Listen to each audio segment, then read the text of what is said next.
Good morning. Do our pledge. I pledge allegiance to the flag of the United States of America and to the republic for which it stands, one nation, under God, indivisible, with liberty and justice for all. David, would you offer the first? Sure. Heavenly Father, we just ask you to watch over this commission meeting today. Help our commissioners make decisions that will be according to your will. Be with all of our employees as they go about their duties throughout this week. In Jesus' name, amen.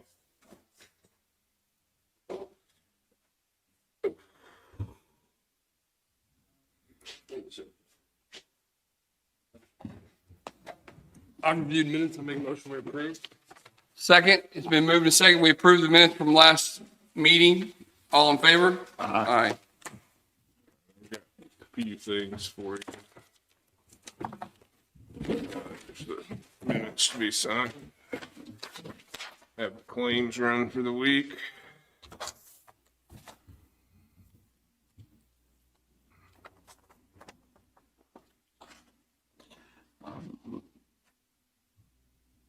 Looked over the claims and I make a motion we approve the claims for $356,585.73. I'll second. Been moved and seconded. We approve the claims in that amount. All in favor? Aye. I have the sheriff's monthly fee report for June for approval. He just sent out. Teddy's not gonna be here. Just sent a weekly report and email. Yeah, I've got Got it too. You want to read this? You want me to? Go ahead. This is sheriff's monthly fees report for the month of June for $3,272.50. I make a motion to approve this. Second. Moved and seconded. All in favor? Aye. And then I have park report for June.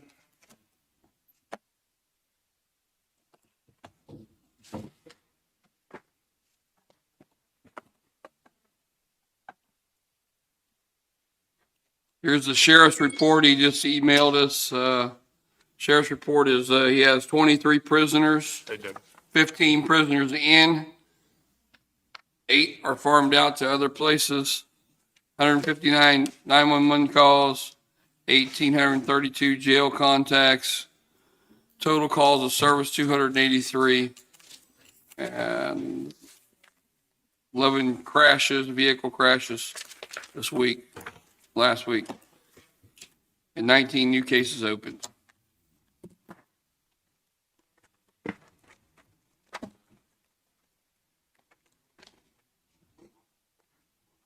And then just a note on the agenda, I had on there budgets for me at 11:30. I do not have those ready, so I won't need that. Morgan wants to come over and talk to you about a couple of personnel issues, so she's gonna come on over, I think, around 11 and be ready for that. Okay. Might have to come over early. Hey, go ahead. Doug, you get to go first. Doug Bartlett, Fire and Emergency Management. I would like to send Linda and myself to a operations-based exercise class that is August the 24th through the 27th in Wichita. It is required for Linda to get her Kansas Certified Emergency Manager certification, and I can use it to keep my certification that I'm required to have for the training requirement that we have. The state will pay for the motel or lodging, so the only thing we would be out is the gas money down there and back, and then the meals that we have. Meals would be about $200 per person for the 5 days. Sure. Yeah, I don't have any problems with it. You? I don't know. Well, we'll get that set up then and registered. The other thing I need is 5-minute executive session for legal, whenever it's convenient. Okay. Okay. That it? That's it. That AMR? Come on up. Good morning. Sorry Galen's not here. Previous engagement. I don't have a whole lot for you. He did just give me the numbers. So for June, we finished with 54 transports. July month to date, it's been pretty busy so far. We've already got 15 transports down just for July. It was a pretty busy weekend. And also we have an update on the SUV from Ford is expected between August and September now. Okay. So hopefully we'll get that taken care of. He told me to let you all know that he's going to have the detailed report for you when he's here on Monday as far as the breakdown of calls and everything. Anything that you need me to address or pass on? Nope. Good. Thank you, sir. All right, thank you. Garrett, you got anything? I will need an executive session to go over a couple issues with you, Legal? yeah, legal issues. How long you need? I probably need 20 minutes. Okay. Nobody else showed up today, so I guess they weekend. I went to the monthly meeting for the jail. And everything seems like it's going pretty good. They did talk about, I told them we didn't really have an exact date on tearing the car wash down. So they were going to start utilizing it, I think, this week because they had brick coming in to kind of keep it out of the weather in case it gets wet and stuff like that. They Put it in there. just put brick underneath it. And I told them I didn't think that'd be an issue, but I said, The other Anything thing else on that came up, I think, maybe I wasn't there, but the other thing I think they addressed, or at least it was in the minutes, was the question of paving versus Concrete. concrete. Did we sign that already? Or did we not make it? I don't know that you made a firm decision. Have you? no, I don't think so. We didn't. Because, Yes. you know, what I had told them after I read the minutes, I wrote an email saying, you hadn't made a firm decision as far as I know. And I thought that was because we didn't have any real numbers about the difference, although we're not gonna get anything, yes, anyway. I think they gave me a, And it was already figured just to be on the west side of this building. That's where, I mean, that's all that's gonna get asphalted and blacktop. Originally, it was the whole, this building was gone and was asphalted, right? The original, the plan that they Working. built, and this building coming down this summer, and the whole thing being asphalt. Just to the west side of this, though, that there's nothing to do with the car wash. In that, But we talked Yeah, about this, keeping this. keeping it for a while anyway, to this building to where we didn't hurry ourselves over. and so the issue is, if we are not going to tear this down this summer, which would involve a second move for everybody and lots of other problems, then that raises two possibilities. If we're going to stay with asphalt, there's a good chance that asphalt will be a lot higher in the spring. Right. And We had talked about that. You brought that. the second option is, if we're going to do that, we can, do concrete and get part of it poured, tear this down and finish it up in the spring. The concrete will be more expensive, but it's gonna have a longer lifespan, Right. probably a better looking parking lot. But that's where we're at. I told, I was fairly sure you were committed to not tearing down the annex this summer. Right. That's kind of what we talked Yeah, about. Anyway. I don't know. But as far as whether we're going with concrete or asphalt, and whether we're gonna do some of it in the fall or wait and do all of it in the spring. Didn't you give us not an actual cost? I but got it an right estimate? here. Yeah. Well, this is kind of, I just wrote some notes down when we were in that meeting. It says annex needs decision, asphalt needs done. If we're gonna do that, it needs done next week. And this building, we need to be out of here ASAP. So I guess that's not gonna happen. And then it says, concrete, we can wait until next fall. And I was a little confused on how they put this out, because he said concrete is an add of $106,000. But I think how he explained it was, I want to say that the asphalt alone was 90,000 in the beginning. Is that right? Do you know? That sounds about. And then they were going to credit all that back, and then the final price was 106,000. I could be telling you that wrong. That's kind of how I took it. Now my understanding, and so I have to clear this up, my understanding was if we use concrete, it was gonna be about 100,000 more than if we use asphalt this fall. Right.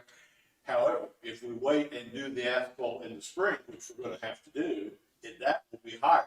And so the gap will be. What happens with this parking lot? Will they tear this old out with water issues with this here? Or- They'll demo this lot, when they get ready to do it. If we're gonna do concrete. They'll demo the lot and prepare it for concrete. And that price that they're talking, is talking about does include like, thicker concrete at the dumpsters. Like, so whenever, the truck's back in there and stuff, it doesn't, that was included in. That's another thing that made it a little more expensive, because they determined that they've got to have like, 8 or 9 yards of concrete in front of the dumpster thing, because the trucks will just tear up whatever. Gotcha. A 6-inch pad.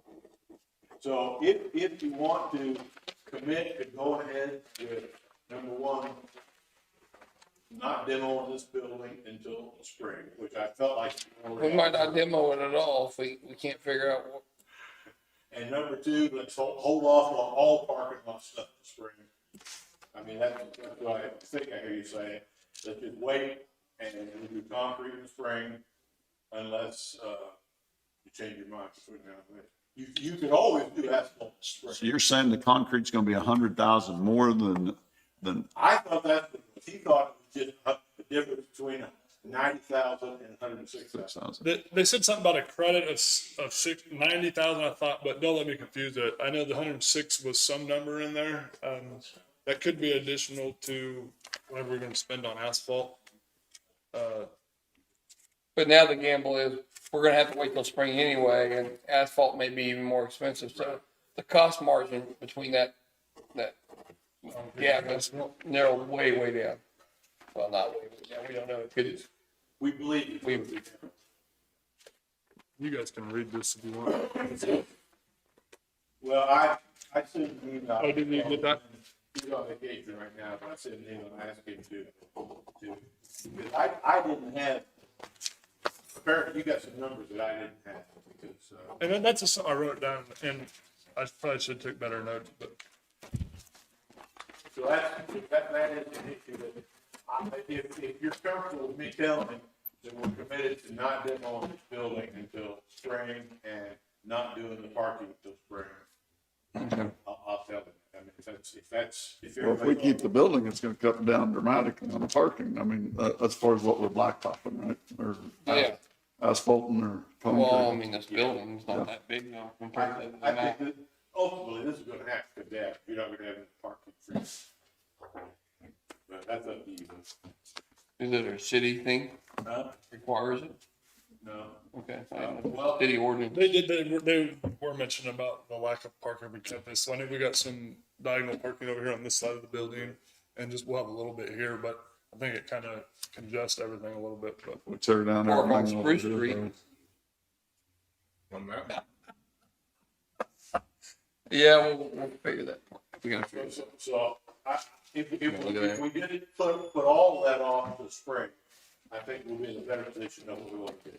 We can keep the building, tear the building down, we can asphalt, we can concrete, and just pay what it costs us to stop. Right. Okay.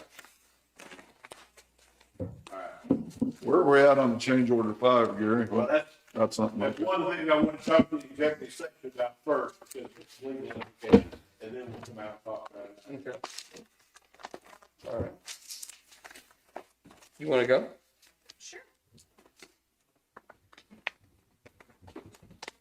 Good morning, Jessica Hightower, Economic Development. First, real quick, I have this year's resolution for our Rural Opportunity Zone program. This is something that the state provides, the businesses in our county, That we never use. right, can use it as a recruiting tool. Basically, the business, the state, and the county, if we choose, can put money towards paying down the new employee's student loan as long as they are a new county resident and they've been here for, So the way I understand it. it can too, go up Jessica, to 5 years, yes. is someone leaves Jayhawk Land or Prairie View or Pleasanton, they go to college, trying to lure, if they want to come back for an opportunity that we use that degree in, that either the state pays some of it, the county or local business can Pay for their degree. help pay it A back. portion of it, up to $15,000. So, and there's only a few, well, there's quite a few in Kansas that are rural opportunity zones, but Yes, bigger cities and all of the bigger counties, are populated counties are all out of it. they're not eligible. the county does not put aside money for this program, but we have to sign this resolution for our businesses to utilize it. We can put aside money for it if you want to. We haven't in the past. We don't really have anybody that I know of using it at the moment. But I like to keep it out there just, so we can use it if we. What portion of it do we have to pay if somebody chooses to use it? I don't know that we have to pay anything. We put in here that we allocate $0 a year. The business actually will pay for it if somebody chose to. Yes, and I believe that the business pays the state and then the state reimburses the employee. I believe is how it works, but I'm not sure. It's been a while since I actually looked at it. But I think that's how it works. And yes, someone can leave. They have to be gone for a certain amount of time. I don't know off the top of my head how long they have to be gone. But it's basically designed to increase, the working population in Kansas. And qualified people that go out and actually obtain that degree and they're coming back into working in something that they can use that degree in. So I was always a proponent of it. I think it's a good thing. And I got a lot of pushback for it, but So how did people learn about it? I mean, does the chambers know about it? we don't do it. We simply don't do it. I mean, a business can do it. This just offers a business an opportunity if they want right now the way we've got it. The county does. Commerce handles it. So if somebody went away and they came back with an engineering degree and they wanted to work in Linn County and we had an engineering spot open and they had a $50,000 debt in college, we don't have a program that would help lure that person back by paying some of that debt off. But if we sign up to this, the company could do it. The company can do it, and that's it. If they want to, if they choose to. So I think it's a good program. I think it's a good program for a county employee that, would come back and actually, they got to use a degree. So, Feel. yes, so I would need a resolution number and I need all 3 signatures plus David to attest. Be 2021-22. Okay? Can you find out, Jessica, can we still do it as a county, even if we sign this resolution saying that?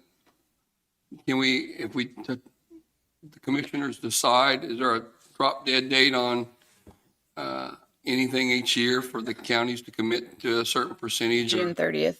June 30th? Yeah, at the end of the fiscal year. Puts us in the program. Yeah, this puts us in the program. It's $0. So we could budget some for it if we could.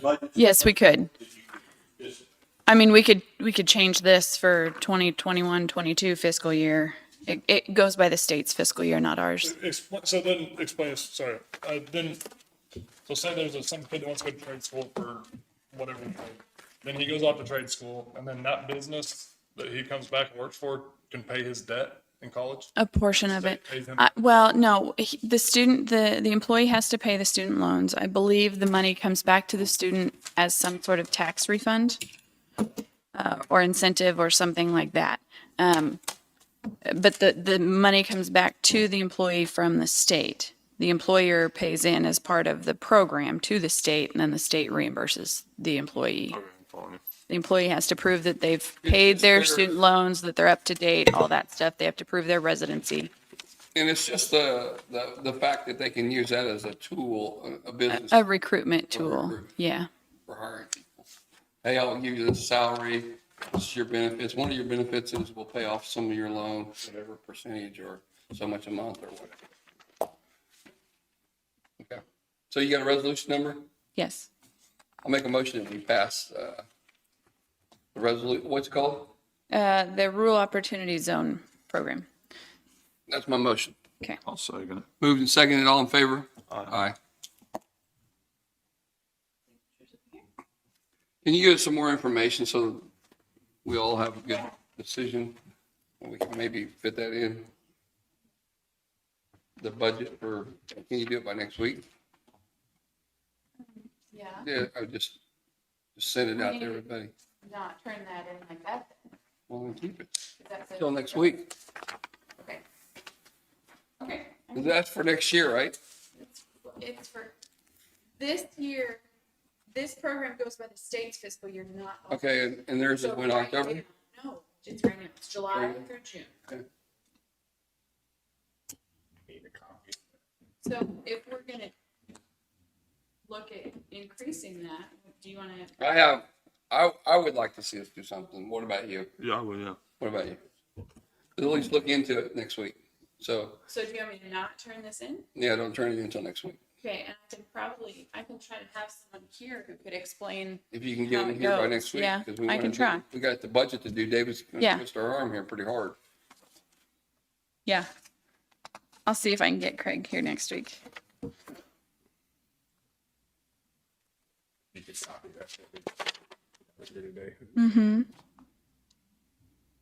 Okay.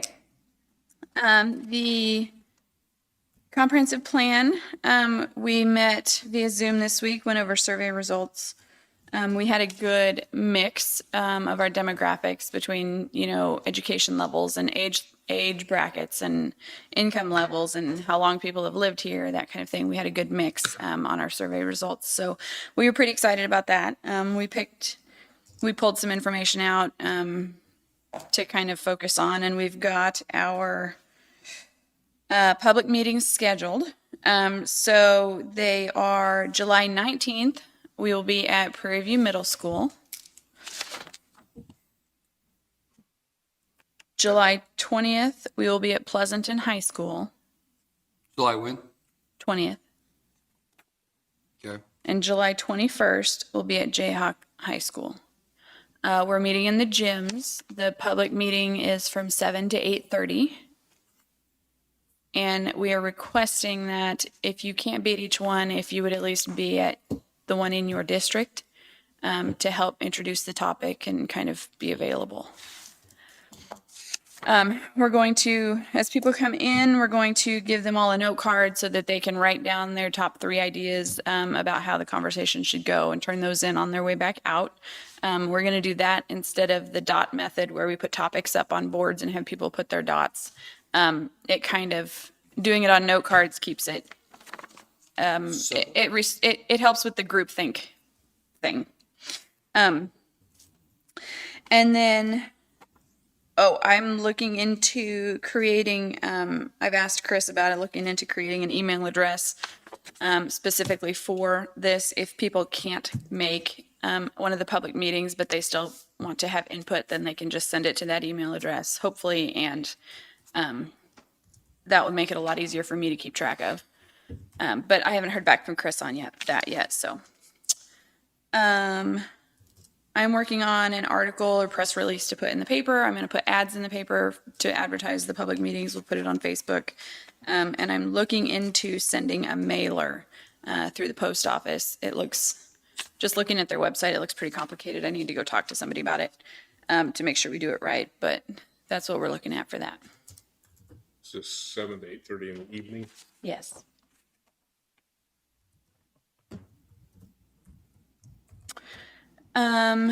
We had the first airport committee meeting this last week. Clarence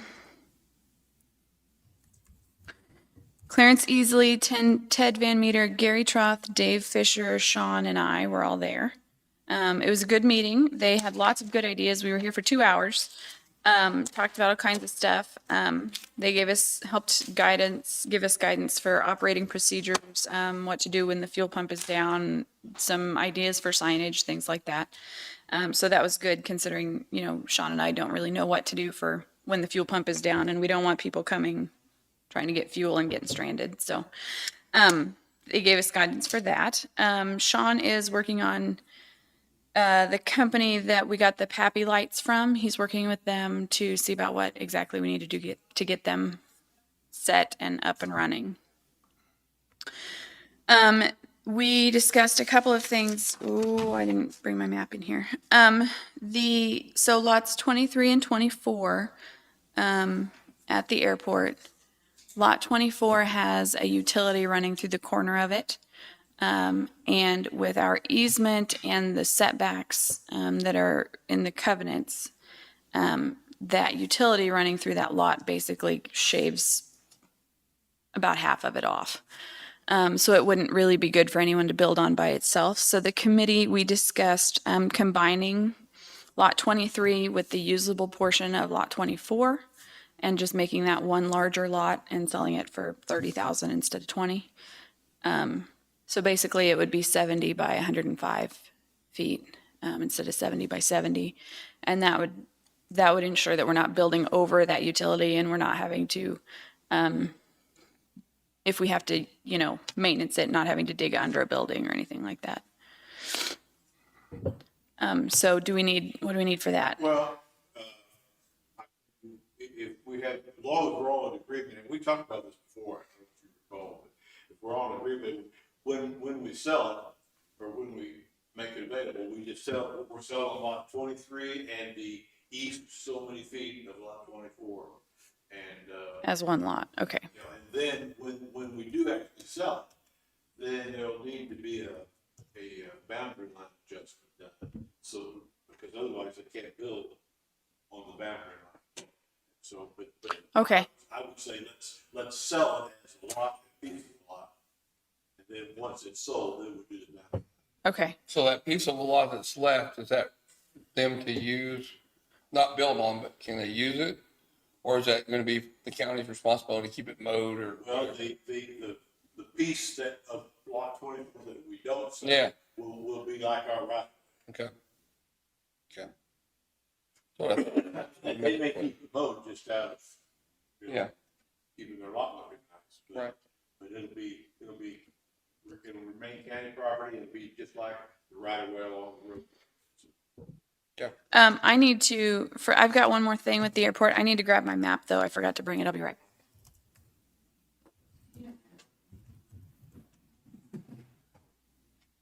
This one?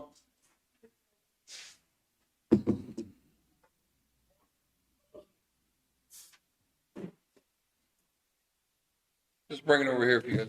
Yeah. So Sean met with the contractor last week, that's gonna be working on building the taxiways. And, based on their conversation, Jack had told them that they would not be crossing utilities to build these lines. These taxiways, and if they come in this way, this is the asphalt parking lot, they would be crossing utility lines with their heavy loaded 10-wheel trucks. And that's, the contractor said that that's not going to work. They're going to tear up their utility lines. They're also going to tear up the asphalt parking lot that's out there already. So, he's suggesting building an entrance here strictly for the construction, putting in a whistle, and building a road up this way between these lots here, crossing lot 8, which we have permission from the owner to do, and then coming in this direction to build the taxiways. Okay. Okay. There's a $7,800 change order associated with this that we would have to approve. The airport committee recommends approving that change order For building the road? for building the road and going in this different direction. Yeah. I mean, the alternative is, But they're building this access and this access I believe so. as a part of that. Sean? Yeah. We would be providing the whistle to cross that ditch. Our part of the project would be the whistle here and coming across the utilities. Once we got across the utilities, the $7,800 and change order would be bringing that opening to the road project and then building this temporary road project to pour or to do this dirt work over here, which would prohibit tearing up this pad. We're trying to avoid all of this, but the $7,800 is for the dirt work, the gravel from the entrance we make to the project here and for this temporary roadway. And all of that is going to allow a lot heavier trucks to come in and out without ripping this pad apart. Remember why Jackie would have picked that spot, the way he did it? You remember that? remember any details on why Jackie would have picked this. The entrance spot was designed because the water ran alongside. What he didn't take in consideration was we're gonna have to cross this. Originally, the plan was to come through here, but you can't come directly through here because of an electrical transformer on the ground. Now, we can make enough adjustment to it to come through there. They changed from that plan to coming through here because of that box or that transformer. But then crossing these utilities, I came to you and told you, we're gonna have to pour some gravel here to protect those lines. Then they brought the trucking company in, and the trucking company said, if I run 10-wheelers across your pad, I'm gonna rip it apart. Right. So we backed up and said, what's it gonna take to get us back down here closer to the original plan and then add this here to get us on project. And it's gonna be an MOU with the lot owner, allowing us to cross that, lot for construction purposes, and a $7,800 change, and then a little bit of in-kind work with our whistle and getting us across the utilities. But if we're unable to do that, it's all the way back to the beginning. So where'd the $7,800 come from? Do we get a credit from already having to do some work up here? No, the 78 is gonna be for the dig work here and the gravel and the dig work from where we cross the utilities and the gravel to put us. We leave the gravel on this guy, or we gotta take it back out? We would leave it. As part of the agreement, he's gonna have to do similar dirt work to put his pad in, so we would abandon it and leave it to him afterwards, saving us the cost of pulling it back out and him the cost of laying a base on at least part of that lot. How many day work are they thinking that's gonna take to build that road? Did not come up with days, only the number of that it would add to the project. What the 7,800 we came up with is adding that to the original length of the project and the roadway. And it's the same cost that we paid for the length of the roadway prior to. He just added the numbers on and the number of feet to the project and went with the same cost. So that's gravel and everything that he's figuring in on the Yes, 7,800? with the exception of what it takes to get across those utilities where we're gonna stop and he's gonna begin.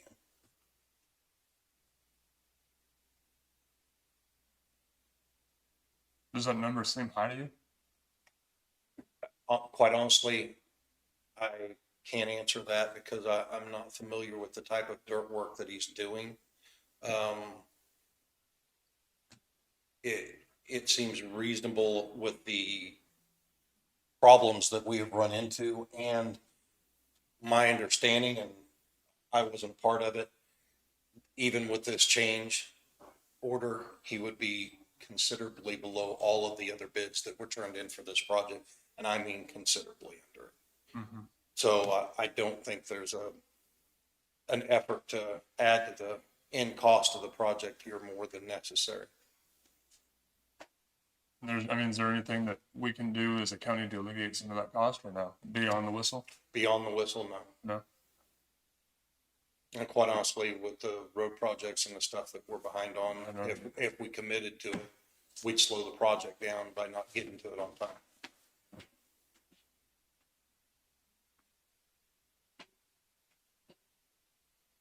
What's your thoughts? It's either that or no road, right? It's that or start at the beginning through a whole new bid process with all the information we have now. And I don't know, based on what I'm being told, like I said, that we're gonna get any better bids than what we've already got. And you said that the price he got was kind of what he gave us per foot to do the other part. He just added on to it. Yes, he measured it out. When we looked at the project the last time, he measured it out and added that much onto the project to come up with that cost estimate.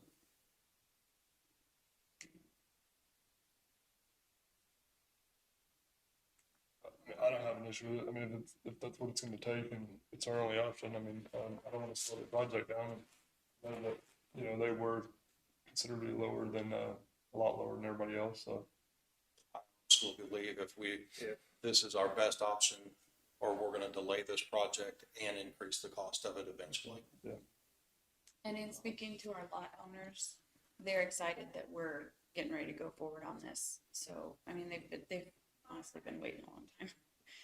Make a motion, I'll make a motion that we allow, change order. change order. You got a number for it or anything? Is there? I do not. Resolution number? I'll make a motion that we, Hold on. You have the email or Sean would have that. you have something that we can use as Yes. part of the contract? we're just providing a whistle and that's it, right? And a little bit of gravel. The whistle, right? Just something for him and us both to sign, a change order increasing the Okay, project. show it to Gary real quick. Under these guidelines for $7,800. You talk to your board. Yeah, they recommend the change order. Yeah, we discussed it Thursday night. When that's all said and done, how many lots are gonna be for sale there that it's not already sold? We've sold 8, and there would be 23, so can't do math. How are we gonna, or how do we market that? I mean, are we gonna be putting up signs saying, 15. like, come by here, or how are we doing that? Yes, yeah, I mean, and once the taxiway project is started, that's really gonna help with our marketing, being able to market those. Right, and if they can get to the lots that they purchase, then that's gonna help us sell them. Right. That's change order form there. You good with it? Yep.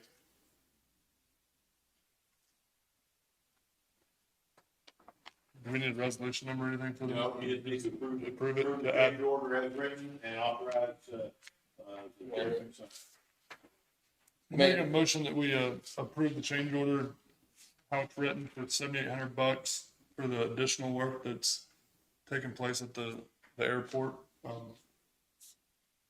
And allow, and make a motion, well, I guess that is my motion. Do we need to have a separate motion for the signature? No, second. Been moved and seconded that we approve this change order for the airport for $7,800. All in favor? Aye. Thank you. That's what I have today. Thank you, ma'am. Hey, we have a question for you. I'm sorry.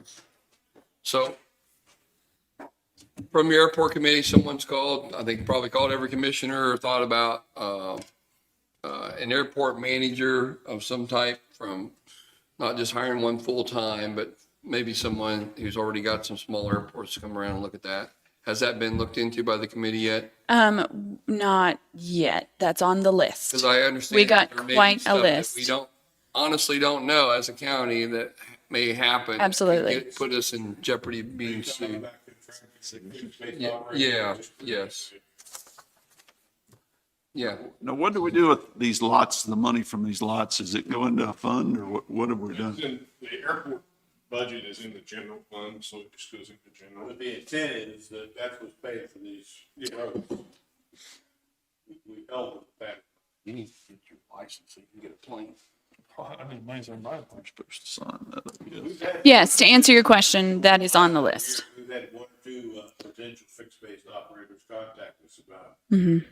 So Yeah. Something we should start thinking about pretty seriously. it wouldn't hurt to start thinking about it when the committee's ready. I know that we've thrown around the idea of some kind of grant that was out there about adding additional footage to the runway. Is that still? I don't know about a grant. That is. Do you know what I'm talking about? Yeah, I do.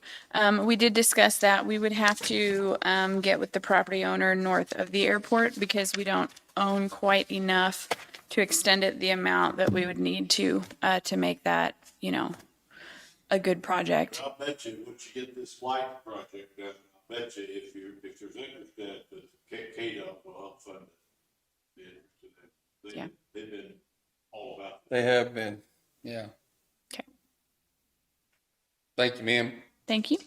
I most likely will not be here next week. We've got fair stuff for the kids. Cool. So, thank you. Sean, come on up.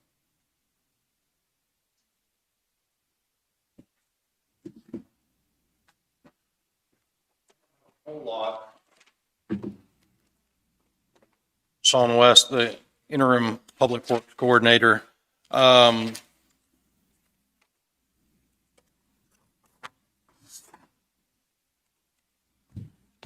Still working on Blue Mound compactor site and bids. The request went out to the paper last week.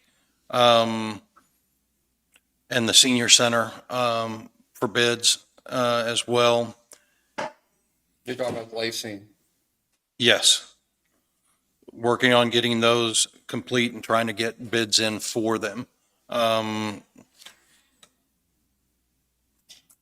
Evergy contract, as far as the park, is, I'm being told, is near completion and will go to review for their legal next before it's brought to us, but it is still moving. Like I said, I just recently received an email and was told that they're about to go to the review process in it, and then. Did we get to throw our input in on it a lot more than, I knew we had a meeting with them, but. Yes, I drove around with them Yeah. one day and then was able to email back and forth about some of the things that we'd like to do. And that's going to reflect in their guidelines. I don't think they're going to give us a set, you can do this, you can't do this, but they're going to give us the parameters of what the park usage would look like over the next term of that I don't contract. know if this just kind of came up, Jim brought it up, it's a great idea, I think, to at least venture into, was to, if we decided to subcontract that out to a company and let them run it, how does that affect our contract? Probably won't want to see how it reads, but unless it specifically prohibits that, then it would be, it would, I don't see that as being a problem. How long lease is it gonna be? Does anybody know? Or? I think the discussion was a 10-year lease, but I don't think that's been finalized. But that was the discussion that I recall when Jackie and I met with them. And we had asked them, and I think Jackie was in initial conversations with them once we figured out who it was and had some good conversations with them, is would they end up deeding that to us later on if they choose to close the plant down? Correct. Is there any? And that the discussion that we had with them reflected that if that came to pass, that they closed the plant down, that they would still manage and operate and the lease would still be valid with us because they would continue to maintain that property in their process for further use or for several years before any consideration was given to releasing that property to anyone, including us. So our lease would be unaffected by anything at the plant, is what they're telling us. In which case, we'd rather see a 20-year lease on it than a 10-year. Sure.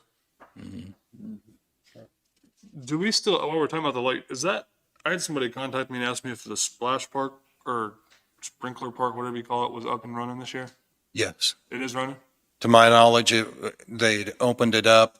We had some issues on at least one day that Robert had spoke to me about working on, but I've not been given any other information telling me that it was not up and running after he told me he opened it up.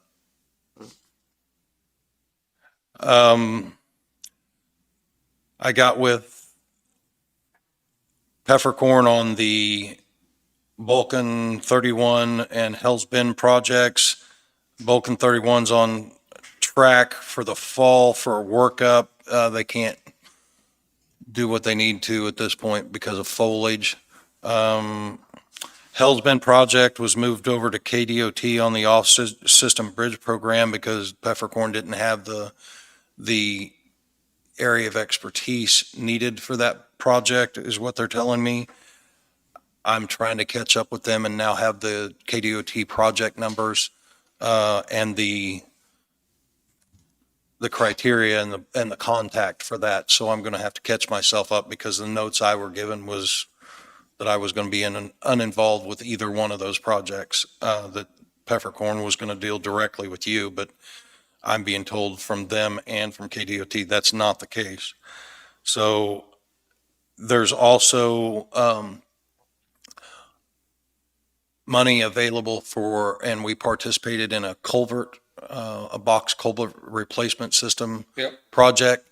I talked to peppercorn about that, and apparently what had occurred was they were given a list of all of them in the county instead of the three that were the most priority projects that needed replaced. So I need to identify those three for them and get back with them and get them a narrowed list so they can start working on that. Do we not do is it a yearly inspection or what? Do you know, Harry, on the bridges, culvert stuff? Is that yearly or? I think the bridge inspection is every 2 years, except the bridges, the ones that are at problems. So is that what you were talking about was just the yearly inspection or that? As far as the box culverts, Yeah. no, the box culverts, I wasn't talking All about. separate? Yes, apparently there's money's available in a project that we've been involved in the past that replaced 3 a year in our county. And they asked for those 3 to be identified, but what they got was a list of all of them and they want us to narrow them, not them to pick them.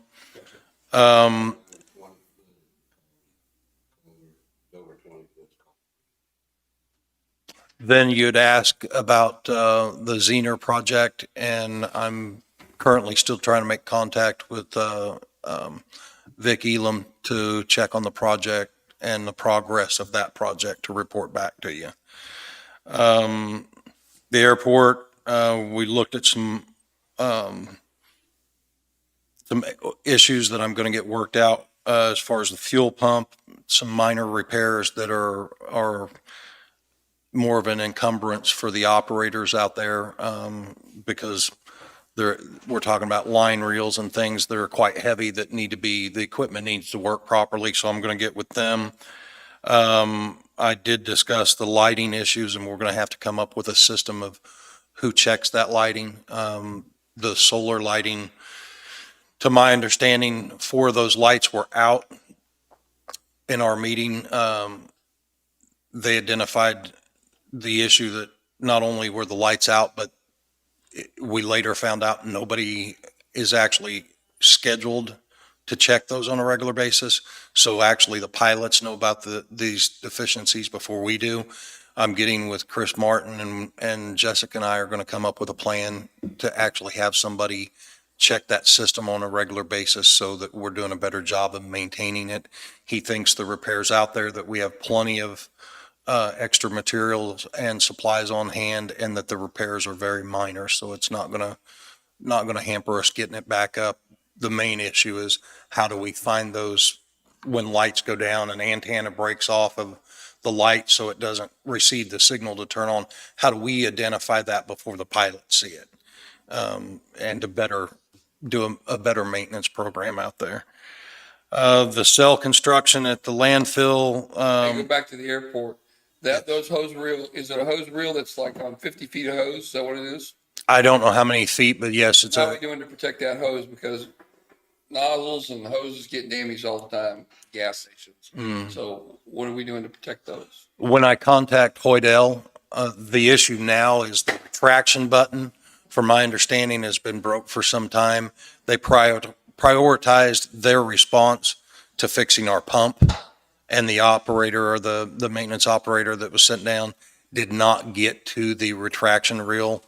Those the hose just laying out there now? No, they're having to physically coil and roll that up, and that's the problem, is not everybody's capable of reeling that very long, heavy hose back up. So I'm going to get with Hoydell and tell them, Put a sign up, say this is the cheapest fuel in the world, but you got to rewind. yeah, I'm going to tell them we need to get, now that we've got the fuel up and going, we need to get that retraction reel and then check the end of the nozzle to make sure it's not leaking so we can finish the repairs. Hey, who determined that? You remember who determined the price on that fuel? Because I'm being told that we have the cheapest fuel in Kansas for our.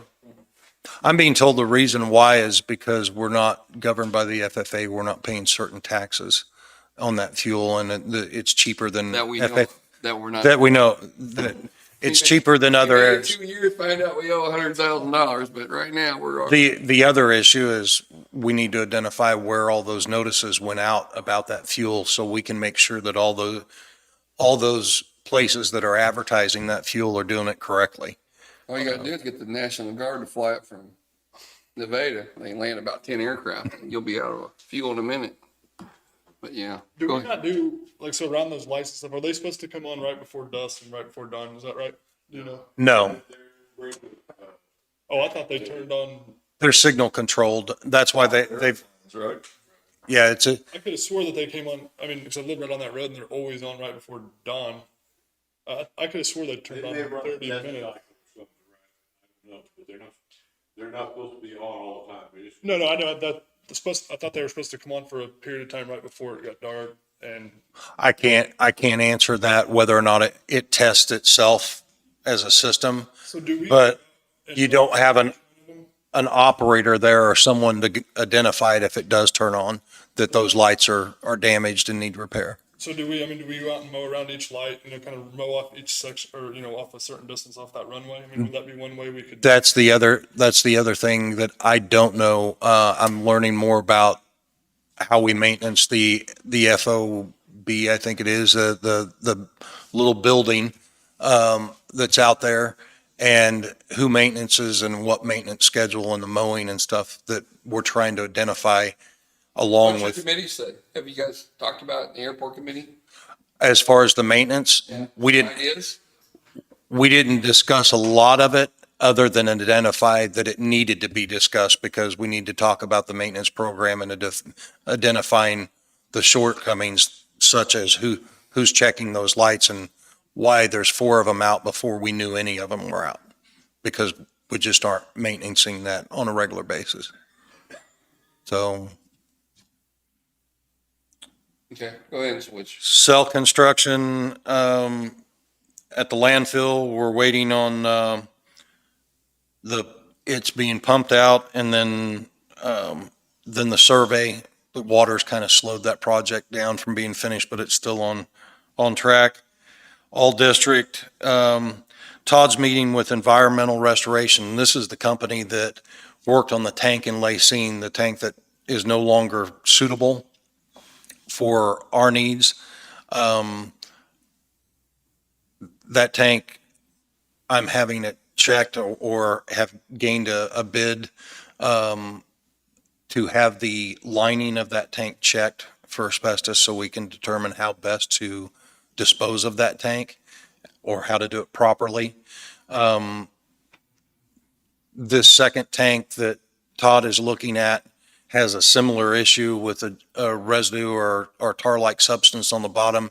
They're coming tomorrow to give us a bid on cleaning that tank out. It's actually a trailer that was over at Prescott. He's pulled it over to his shop. They're going to give us a bid on cleaning it out, but we have to have that tank cleaned out before we can get the oil off the truck and we can start the asphalt projects. So it's going to be something that once we get that cost estimate, we're going to have to make a decision on rather quickly to get the asphalt projects going because we need to get the oil off the truck is what I'm being told. How come that wasn't thought of months ago? I cannot answer that. You know? What oil's on the trucks? Whatever. Does anybody know? Oh,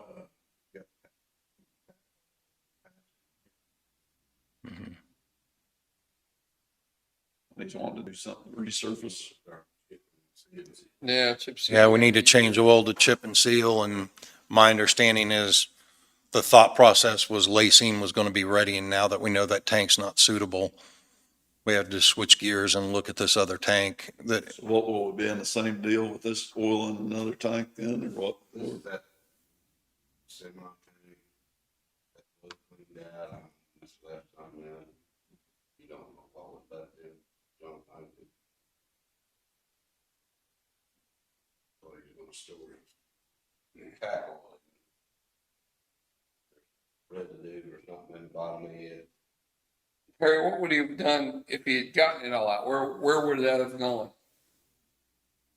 Does the company come in contract and take that oil out or whatever's left in the tank or what? I don't know why it was that in there.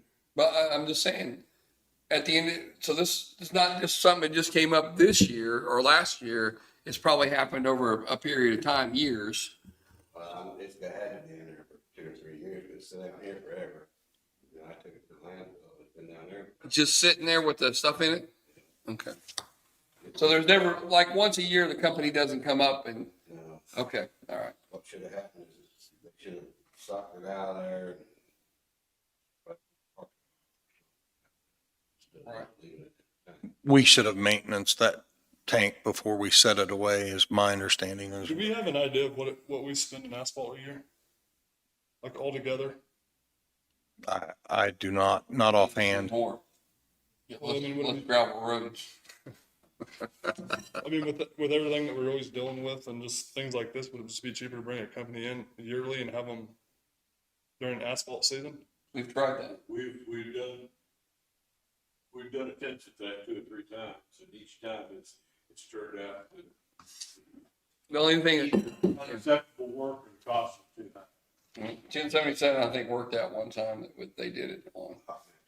Yeah, Do we pay them all their money or we hold retainage or does anybody know? yeah, we did. That road turned out good though. What I understand. It's when the road cracks on those, especially all the side roads at 69 highway, for whatever reason, their separation can be about 3 inches in some cases. You go way down. So we had them come in and, what do you call that, Harry? Correct, sir. Crack seal. I was just testing you and see if you alert. Crack seal that in and then resurface it. And that the company last time that did it did do a very good job because they fill it in and then come back about a week later and it'd be all cracked up again. So anyway, go on. That is what I have for you, unless you have anything for me. I don't think I did. Well, did we ever get anywhere on that 300 road, that culvert replacement? I mean, we talked about it last week, but did we take any steps to do anything on it? 300 road, I'm sorry. With the railroad, the culvert, Brian Lowe's? I'm supposed to put one in there with 60 feet off of railroad. Get it located, done.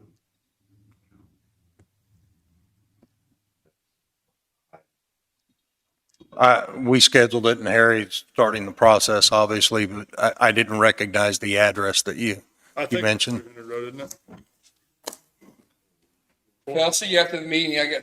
Don't let me leave, but I got something for you I want you to look into for me. Okay. Appreciate it. Harry, what you got going on? Shit. Dump truck? Vacation, spending a weekend for people spending on in the game catch up. All the water's finally down. So now you know on our side of the north shop, since you've been at the south shop, you learned all the damaged areas yet? Pretty much getting there. Yeah. It's giving me plenty of opportunity. You go by there and see the fields of gravel over the farmland. Still waiting on parts for Kubota. Tractor. It's a mower tractor. Had a new guy start today. You got your mechanic help wanted out? And the last I checked, it wasn't on nothing. I don't know if it's in the paper. Morgan will be over here today. We'll ask. Morgan You put got it your- out on Facebook. That's all I know. You got your mower operators yet, or your new? Still. Maybe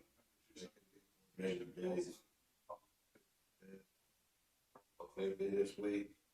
The hauling got a sensor bad on it, and they're waiting on us. Right down there for over a week. Anything else? I don't have anything. Danny, you got anything before I let him go? Yeah. Thank you, guys. Appreciate you. Thanks a lot.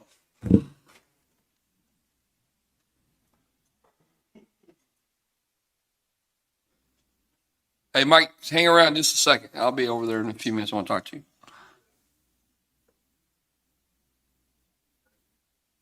You want to talk about that cemetery land real quick, Gary?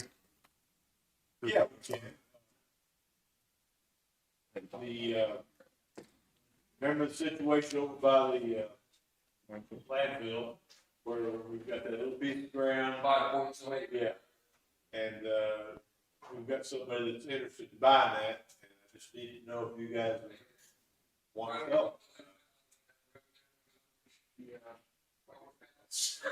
we lost the chairman. George Dunn I don't know. I mean, planted, I don't know any reason not to, if you want to, but, Is it something that would use for the landfill later or? well, that's the reason, the only reason I can think of to retain it is in case your landfill expands enough that you need that additional space. I don't know what the future plans are. I don't know if they've even done a design it's on our system. for moving into that area. But, I know we've expanded a lot more than I ever thought we would 10 years ago. So, in terms of such. So, yeah, that's, it's, I'd say the only use for it probably is if you want to retain it in case of landfill expansion. What do you want to do? We're gonna gain anything from selling it? Not really. What's your thoughts, Danny? I don't really have none on it, really. Just, I know he's been in here a few times and asked about it and given an And answer. why does he want it so bad? Well, because there was an issue with, Planting? not knowing the boundary ground, somebody planting on it, planting some corn, I believe. Right. Dispute between neighbors over using it. There were some people that, Nobody's supposed to be using it, but. Right. You want to keep it or not keep it? I don't see any reason to sell it really. I don't either. I mean, maybe an advantage later on to us for access or So something. it'd be a shame if they sold us now, because you're gonna get low dollar. And then later on, you have to buy land for. Sounds like us. I think he might, if that's what we determine, he'll probably want to know what we're going to do for him for access to his land. Well, as I understand that, I have never been out there, but that road comes right up to the cemetery, right? Uh-huh. And his land corners on the cemetery. Yeah. And so I'm not convinced that he doesn't have access by way of that road. I mean, it depends on exactly how that's lot, but if it, No, there's no road. That's all cemetery fence that goes way over into here. there's the road here from the east. Yeah, so you're calling that cemetery, this would be the land. Yeah, Like, so this is ours. the land is kind of like right there. Yeah. But his land is right there. No, the cemetery has quite a bit of green grass that runs all the way through here. Okay. They're going to be taking, comes on it. So he doesn't like these. Uh-uh. No, that's all, I'll Gary, show you. can't we just grant him right away access? Well, I think we could. I don't know if We we have need an to. obligation to. Yeah. I mean, the fact is, how did it get like that? We didn't, Well, you was here. back in 1620. Yeah, we could give him, an easement across that. There you go. Problem solved. There's your answer. But you can kind of see it right there, like. See that little. You don't want it. You know what?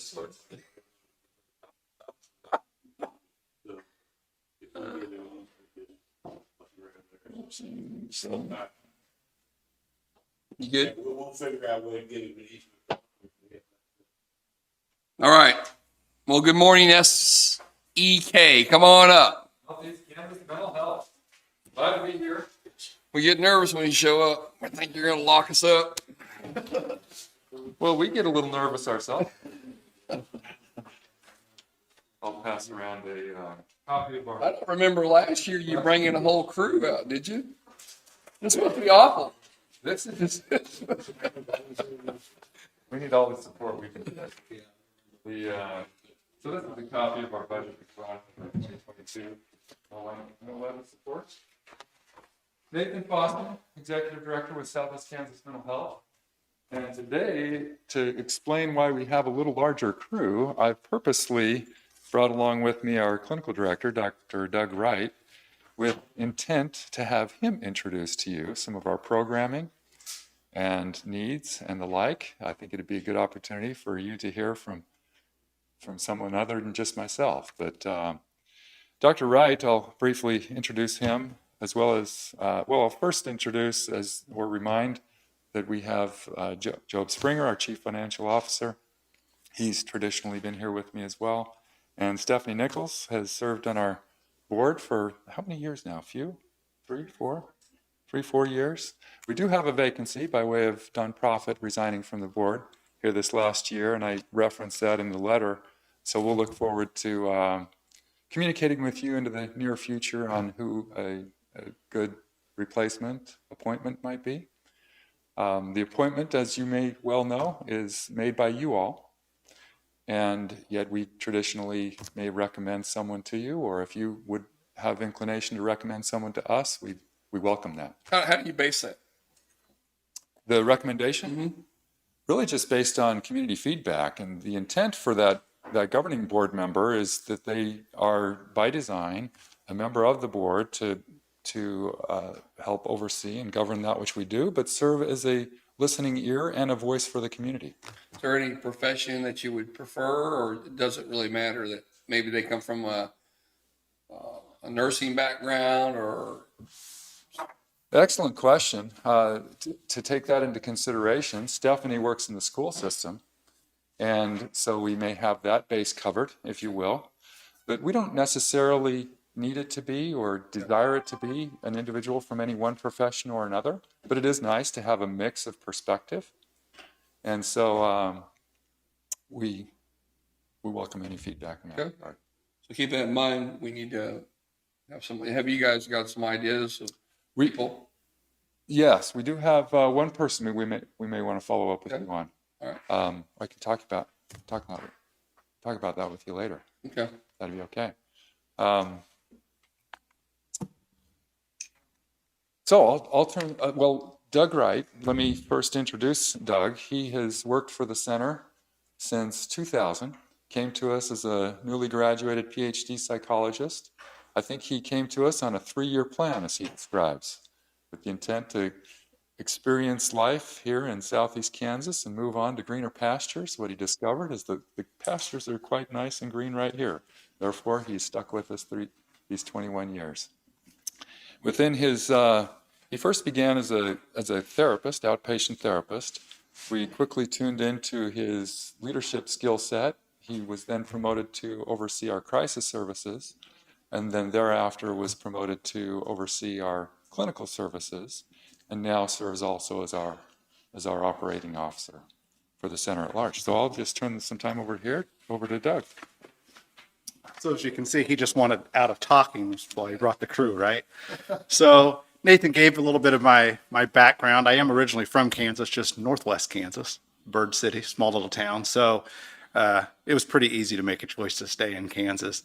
So I think there's a lot that's happening in mental health in Kansas. Historically, we have a rich history of mental health with Meningers and other facilities here in Kansas. But if you've looked over the last couple of decades, our state's kind of been in crisis. If you're much aware of what's been going on at the state hospital, where they didn't pass an inspection, started limiting beds, and so now we have all these individuals, at hospitals or law enforcement waiting on a bed after we've done that screening assessment to get them there. And those are things that are really out of our control because that's at the state level, although we try to have what influence we can, but sometimes you don't have as much influence as you want. So we have to really try to focus on prevention and how do we prevent those crises from happening in the future. So our center over the last 5 years has really doubled in size in many ways to try to meet a growing need. And we think that need's going to continue to grow because of this COVID pandemic. Whenever there's a national emergency declared, you also see a spike in suicide rates. So we've had a suicide prevention campaign going on over the last year, but also as unemployment increases, then you also see suicide spikes. So we're very much aware that there's kind of a growing need. And I think the biggest unmet need are in counties like Linn County. So I grew up in Cheyenne County, northwest corner, very different geographically, but very similar because it's a very, very rural county, right? I came from a town of 642 people. So I know what it's like that people assume that mental health services are out there. We have an office in Pleasanton, but I also know Pleasanton's a long ways from large parts of the county. So we look for ways to kind of expand. And one of the things we've been able to do in Linn County is put therapists and case managers housed in the school full time in Lacine. And I think that has greatly helped give a lot of people access. And so as a center, we're looking for ways to kind of continue to expand, maybe to other schools or other footprints that we can have, because transportation is a huge problem in rural areas, and time is another issue. Even if you have transportation, you have to drive an hour or 45 minutes or 30 minutes, it adds a lot to that appointment time. So we're continuing to look at ways to kind of expand our services to help meet kind of what we see as a growing need. One of the things we've been very fortunate this last year to be able to help us grow our services is that there's a federal program called Certified Community Behavioral Health Centers, CCBHCs. Other states have endorsed that, and finally, just this summer, our state is going to become a CCBHC designated state. So what does that mean?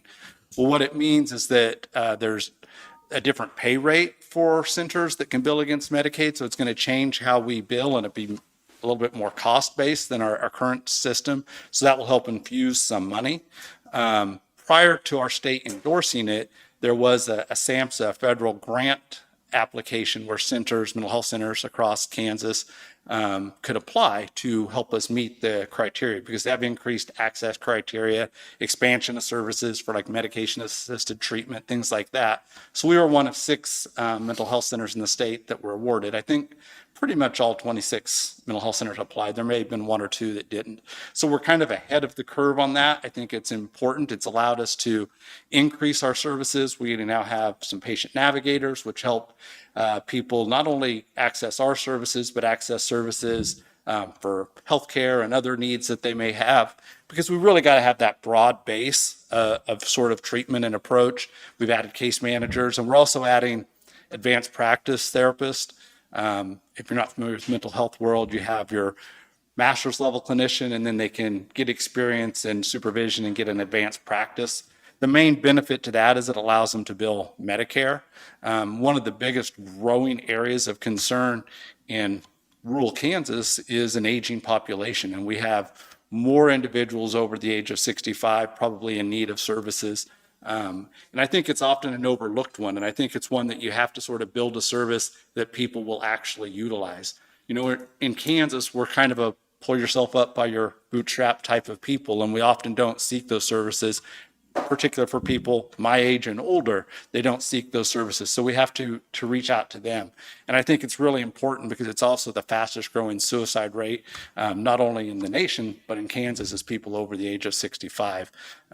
Post-retirement is not as pleasant as people sometimes hope it to be. Sorry, you're good. So we're looking to add on some of those advanced practice clinicians to help us meet that need. We've been leveraging televideo for a number of years, but of course during COVID, as everybody, we had to expand those services. So we're really in sort of a mode of expansion to try to increase prevention, try to increase our ability to have easy access for people. And I think we look for options to integrate with physical health care, but our fastest growing area has been in the schools. We serve 10 school districts now by having therapists and case managers. So we've really kind of been expanding and expanding. Our budget in the last 5 years has doubled in size. And what the counties provide us is really just a very small fraction of what it costs us to run the center. We get some state funding, and we of course bill Medicaid and insurance and all of that. So the county funding is just a fraction, but I hope you'll be able to support us in what we've asked for, because that fraction is very, very important, because it offsets so many of those indigent clients that we have that have no ability to pay. And we, of course, serve everybody regardless of their ability to pay. So that's kind of a broad overview of some of our services, some of the changes. Do you guys have questions for me about? Yeah, you said you put a nurse in the school at Lacey. A therapist, yeah. Therapist. And so how does that look? Do you get to see the parents of the kids as well if they're in need of that? Yes, that is the goal. We do have actually some parents who have come in for services for themselves, but even if the parent's not coming in, we want to have contact with the parent, because you can't really work with the kid unless you're working with the parent. Sure. You know, you can't see a kid once a week or every other week and expect major changes unless the parents kind of know what's going on. So we do that sometimes by televideo, sometimes by phone, and then we have some parents that come in. It's kind of depends. But we also provided some services to school staff, because it's been a difficult year for staff in our schools as well. Is that a referral from a nurse or from an SRO, or how do you get those students that may need help? Sure. They can be identified in a number of ways. Of course, there's self-referrals. Parents, we do education for parents and for kids, so they can self-refer. But the vast majority of our referrals come from the school counselors or the SROs. Those are the two probably biggest referral sources. And the way that that would work out is they would say, hey, we think this kid might be in need. And then one of two things are going to happen. Either we'll reach out to the parent because we have to get parent consent and permission and all of that, or the school will. And we kind of let the school lead because there's certain kids or certain families that the school says, hey, we have a great relationship with them. They'll listen to us better. And then there's other kids the school says, this family already doesn't like us because maybe we've reported them to the state or we've done. And so maybe it's better if you call. So it can go either direction. We kind of just let the school lead because they certainly know the best. Sure. But our biggest resource is probably the school counselors for referrals. And are you seeing an uptick in seniors coming to seek treatment? Yes. You mean seniors, not seniors in high school, but seniors like Yes. over 65? Okay. Yeah, we are seeing an uptick, but it doesn't match what we would expect to see. It's up maybe 5%, but if you look at the need, and one of the reasons we decided to sort of focus on seniors, and also we're also focusing on kids under the age of 5, if we look at the number of services we're providing, and you can sort of estimate that about 15 to 20% of each age group should be in need of mental health services, we're serving very few over 65. You know, we're serving maybe 1 to 2% where we expect there might be a 20% need. So while it's increased, it's nowhere near what it probably needs to be. And do you think, because I got you here, I'll ask you. Traditionally, it seemed like years and years ago, it was not a positive thing to have to go see a therapist or want to go see a therapist. So a lot of people stayed away from it. Do you think those mindset is kind of changing now with? I think it's changing. I think it's changing a lot. And I think that's one of the things that we saw shift so dramatically because we've been in schools now in different counties for about 4 or 5 years. And one of the shifts that we've seen is when we quit sort of hiding ourselves away and we're actually kind of on the public square or in the community, it becomes a little more mainstream. And so that shift has changed dramatically over the last couple of decades. I think that the slowest group for that to change is those over 65. I think it's a little bit more of a struggle for them. But I think the more that we can be out in the community, and that's why we've tried to make inroads for integrated care, whether it's in the school or in physical health care, I think more people see us as mainstream. We'll continue to break down that barrier. So I think it's much better than it was a decade or two ago. But for some people, it's still a struggle to have that stigma.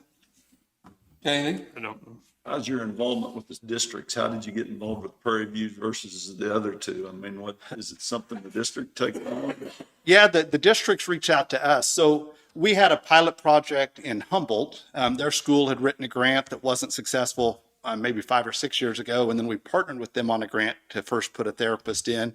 And then that just expanded so quickly. And then it was just sort of fielding calls from superintendents, principals, whoever saying, hey, I heard about this from Humboldt or Chanute or whatever. And so then we started saying, well, if you're interested, we can try to do that. So we haven't really marketed it as much as they've come to us because they've heard of the success. Because some of the success that the schools have seen is they have fewer absent days for those kids that are in our services. They have fewer behavioral problems. And even in Humboldt, they did some research on their test scores, and the test scores for those kids increased. So when other superintendents hear that, then they start reaching out. So we haven't been very actively recruiting schools, although I would like to see us start to do that. But we've grown so fast. When you add, we went from 13 therapists to 27 therapists in just a few years. When you double your staff, it's sort of like sometimes you want to take a breath and kind of pause before you continue to expand. So we do have goals to continue to expand, particularly here in Linn County. But mostly it's just been them reaching out to us, caring about the program. Superintendent has to accept the cost to move on, or? They don't really have a cost per se. Although we've looked at, do we partner with them? It's really, for most schools, it's about having the space because we need office space. And a lot of our schools are, of course, older schools and they've outgrown the size of their school. So having office space is usually the biggest issue. And then I think it also takes commitment from the administration to say, yeah, we want our counselors to partner because we really want this to be yes, we're paying the paycheck for this therapist, but if it's going to be a success, they have to be every bit as much on the school's team as our team. And so having the buy-in from the superintendent top down is so important. Teachers get a little territorial about their classrooms and they worry about, oh, I don't want this kid pulled. So you really have to have a school that's invested top down to really make it work. So it's not really something that we would ever exclude a school if they want it. We certainly want to provide it because we think it's a great service. Stephanie serves as a school counselor at Prairie View. Any feedback you want to offer in that regard? Send referrals because it's a big help to me. I mean, I have 300 kids on my caseload there. By the time you do college, academics, and then have mental health, I really use a lot of their crisis, wonderful crisis team. So we use them a lot, but just so then they follow up with those students. So it lessens our behaviors, kind of lessens mental health needs within there from my perspective too. And it was an easy, I worked mental health right out of college. I worked for Southeast Kansas Mental Health, so I knew the benefits that could be there for our students. Good. And I think sometimes superintendents or other staff get a little bit nervous about us coming in, particularly school counselors. They have this fear like, are you going to come take my job because your degree looks a little bit like my degree? But I think they quickly learned that, no, we do kind of a longer term thing and we do the things that most counselors want to do but don't have time because they're doing so much on the academic side and IEP side that they really don't have time to do traditional therapy and they don't do case management. So it's really not meant to replace anything at the school. And I think once schools see that, they start to say, okay, this is just a sort of an added benefit to us, not really a competition. So you have a person there, an extra person every day, or is it just? Yeah, and they cover all of the buildings at so they have an office within my building at the high school, but then sometimes there's a case manager, therapist dedicated to our district. Sometimes they're at Parker, sometimes they're Lacine, but they're always just a phone call away if something happened. But they schedule times with their students if they see, which is a big benefit that, if you have a student that leaves for a therapy appointment in Pleasanton in the afternoon, they're not coming back. Right. So they're missing one class period and they try to rotate not have it the same class period, or sometimes they pull them during lunch. So they have a lunch date and they're not even missing something. So that's been a big benefit for our students, not only helping our students with the time away that they're missing too. And like I said, the crisis, if they have a kid that they have seen that on a Tuesday, not on a Wednesday, that kid has a crisis, they'll follow up and check in with them again. So that means that kid doesn't have to leave the building. They can kind of get he or she calm down and then back to class too. So that's been a big benefit. And the long term is, we as school counselors have a small amount of clinical training, but that's not our goal. Our goal is short-term therapy to give, what are their needs to having at school, not, we can't look at their home life and, there's just no time for that. Yeah, correct. Well, you'll probably get a call from Jayhawk Linn superintendent now that Jim's asked all those. Well, that would be good. You're welcome. Yes. Hey, I know the value of therapy and all that. Being in the military and seeing people with different types of treatments that they received over the years and while I was in, so I know the value of it. It saves lives. It does in a lot of cases, and I'm sure with the broken homes that we have and single parents and mixed parents and all that stuff that we've got going on now, I'm sure all that's of great value to it. What are some of the numbers, Nathan, maybe you can answer, that you served? Is it in this form? Oh, we don't have that. Overall, we serve over 4,000 across our 6-county area. Specific to Linn County, I can get that information for you. And I'll do so even as soon as today, because I would like to talk with you about the potential work. Okay. Well, when we're done here, we're going to take a little recess and then we'll go right into executive session. So yeah, we'll have an opportunity. I know our numbers have been increasing across all 6 of them. David, do you have their budget from last year? Because I don't see, what was it last year? That is, I already typed it in here. That's a $2,061 increase. Okay. So last year would have been One. 114,736. James, as a clarifier, are you inquiring about the number of people served or the budget requested? No, we've already got the budget request about, just number served, just for everybody's knowledge. I know just in the school system, we added about 65, 70 kids in this last year. So Okay. it's That's great. expanded a In lot. Linn County or? Yeah, just Linn County, Prairie View. just Prairie View.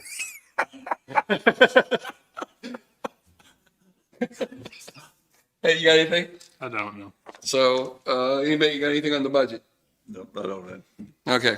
Well, we appreciate you coming every week. And we'll make a motion that we approve the, budget in the amount of $116,797. I'll second. Been moved and seconded. All in favor? Aye. I'll move that we take a 10-minute recess and then go into executive session for 5 minutes with legal for Jessica. Was it Jessica? Doug. For Doug, for legal for 5 minutes and 20 minutes for legal with Gary. That's my motion. I'll say.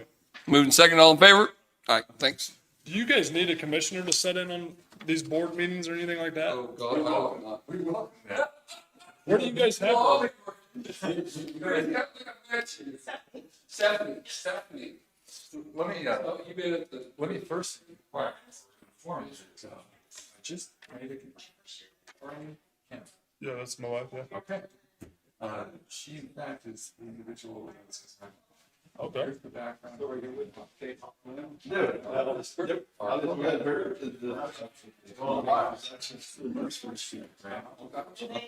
Michelle Floyd works had already started by way of the school district with the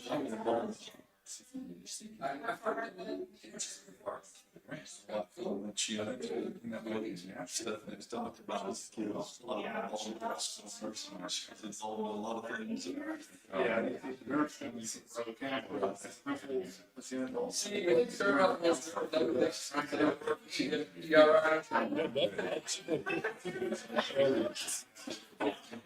Yeah.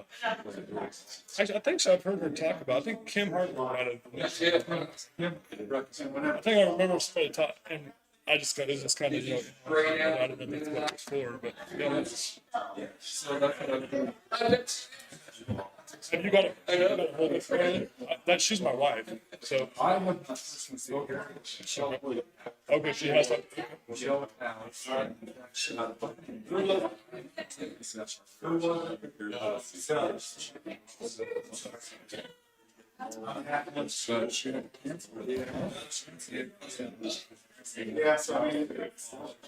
Yeah, we've been hitting a lot. Yeah.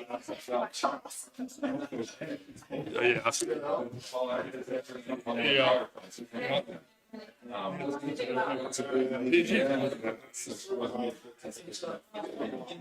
But had she come to that first meeting, we would have inquired whether she would have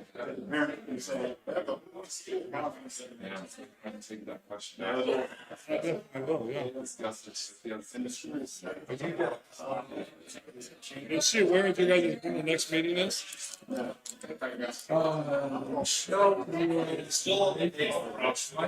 I'll just go ahead, I'll just mention it to her. Yeah, Yes. I wouldn't mind having a copy of it. Well, I was. Do you want to sign a copy of this contractor? Well, that'd probably be good. Her and I've had talks, and, you know, she is wanting to, you know, sit on more boards and stuff like that, you know, to get involved, so. Yeah. That's great with getting our taxiways done, so that makes that type of stuff. Yeah, I'll mention it to her, I remember, I think she's talked to me about it before, but I think it was just kind of like, one ear and out the other type thing. And we are flexible in terms of board participation in today's world. The board members can freely attend. Boys keep you busy. Both choose. Yeah.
Easy, easy. Didn't get on my end, but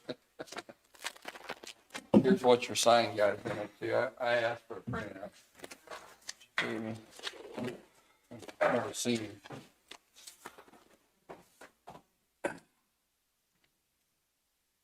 Okay, there's nothing from executive session that we want to talk about right now, right? Gary, you're gonna check on that stuff? Well, I've got Oh, what you got? two change orders here that I Well, want to put for you. which ones are they? Change order 7, which, The ductwork? is ductwork, some, an additional, a change in the fire, protection connections. Can you wait a week so we can ask that question? Are we to that point where you have to? What's the question? What is the question? Why wasn't it already designed? Why are we paying for it? I mean, if you are not ready to approve it, Well, I just got a question. If it's a state code, why did we miss a state code? Yeah. If the state fire marshal, Can you ask? then let me tell them that you're not gonna approve this, so they come in and talk to you. All right, and that might be a Larry Goldberg question. I don't know. Well, I think what they would say is it wasn't in the design. I know, that's what they're gonna say. I agree. So it sounds like, they need to update the computer software. The designs. And then- So I'm gonna put change order 7 aside for them. Change order 8 is the one, which involves changing the county attorney's office space back like it was supposed to be originally. Putting it off. okay. It was the amount $20,336.58. Coming out of Well, Danny, what's your thoughts? Because I know what your thoughts are. So we're waiting on change order 5. to get 5 questions. and 7. 7, and then the 8th was the rebuild of the. 8 was the county attorney's office. Are we gonna leave the county attorney's office like it is? And put a cubicle up? Or are you gonna let him build an office? I think he's gonna have to build an office. I mean, I think it should have been like that from day one, and we should never even give him the option to not do that, but that's gone in past, I guess. But it's something we're gonna have to do. I'll make a motion. We approve change order 8 in the amount of, $20,336.58. that's my motion. I'll second. Moved and second. All in favor? Aye. Aye and no? No. 2 yeses and a no.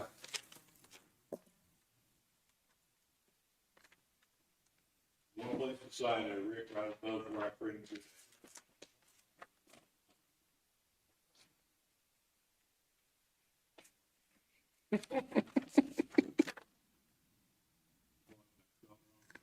He put, yeah, I did it wrong, Tom. I just started signing. Well, we'll do it right here. You all right? You go ahead and sign there too. Other than that? Yeah. I'll write you a check, 20 million.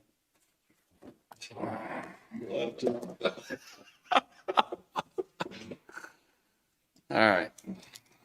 We done with all that silliness for now? Yes, good. All right. So now we have Jane, right? Come on up. State your name and well, not really, but Jane Auger. okay. And you're concerned about 500 road vacation, right? Yes, that's correct. And you want it vacated, and you understand that the county doesn't want it vacated. Well, that's what I kind of heard. It would Okay. be nice to talk. We haven't voted about it. We haven't voted on it. Anything. Okay, good. So the idea was, we don't have any maps of it or You know, I anything. didn't bring the file, but it's going to be on the agenda. Right. I can draw a picture. Yeah.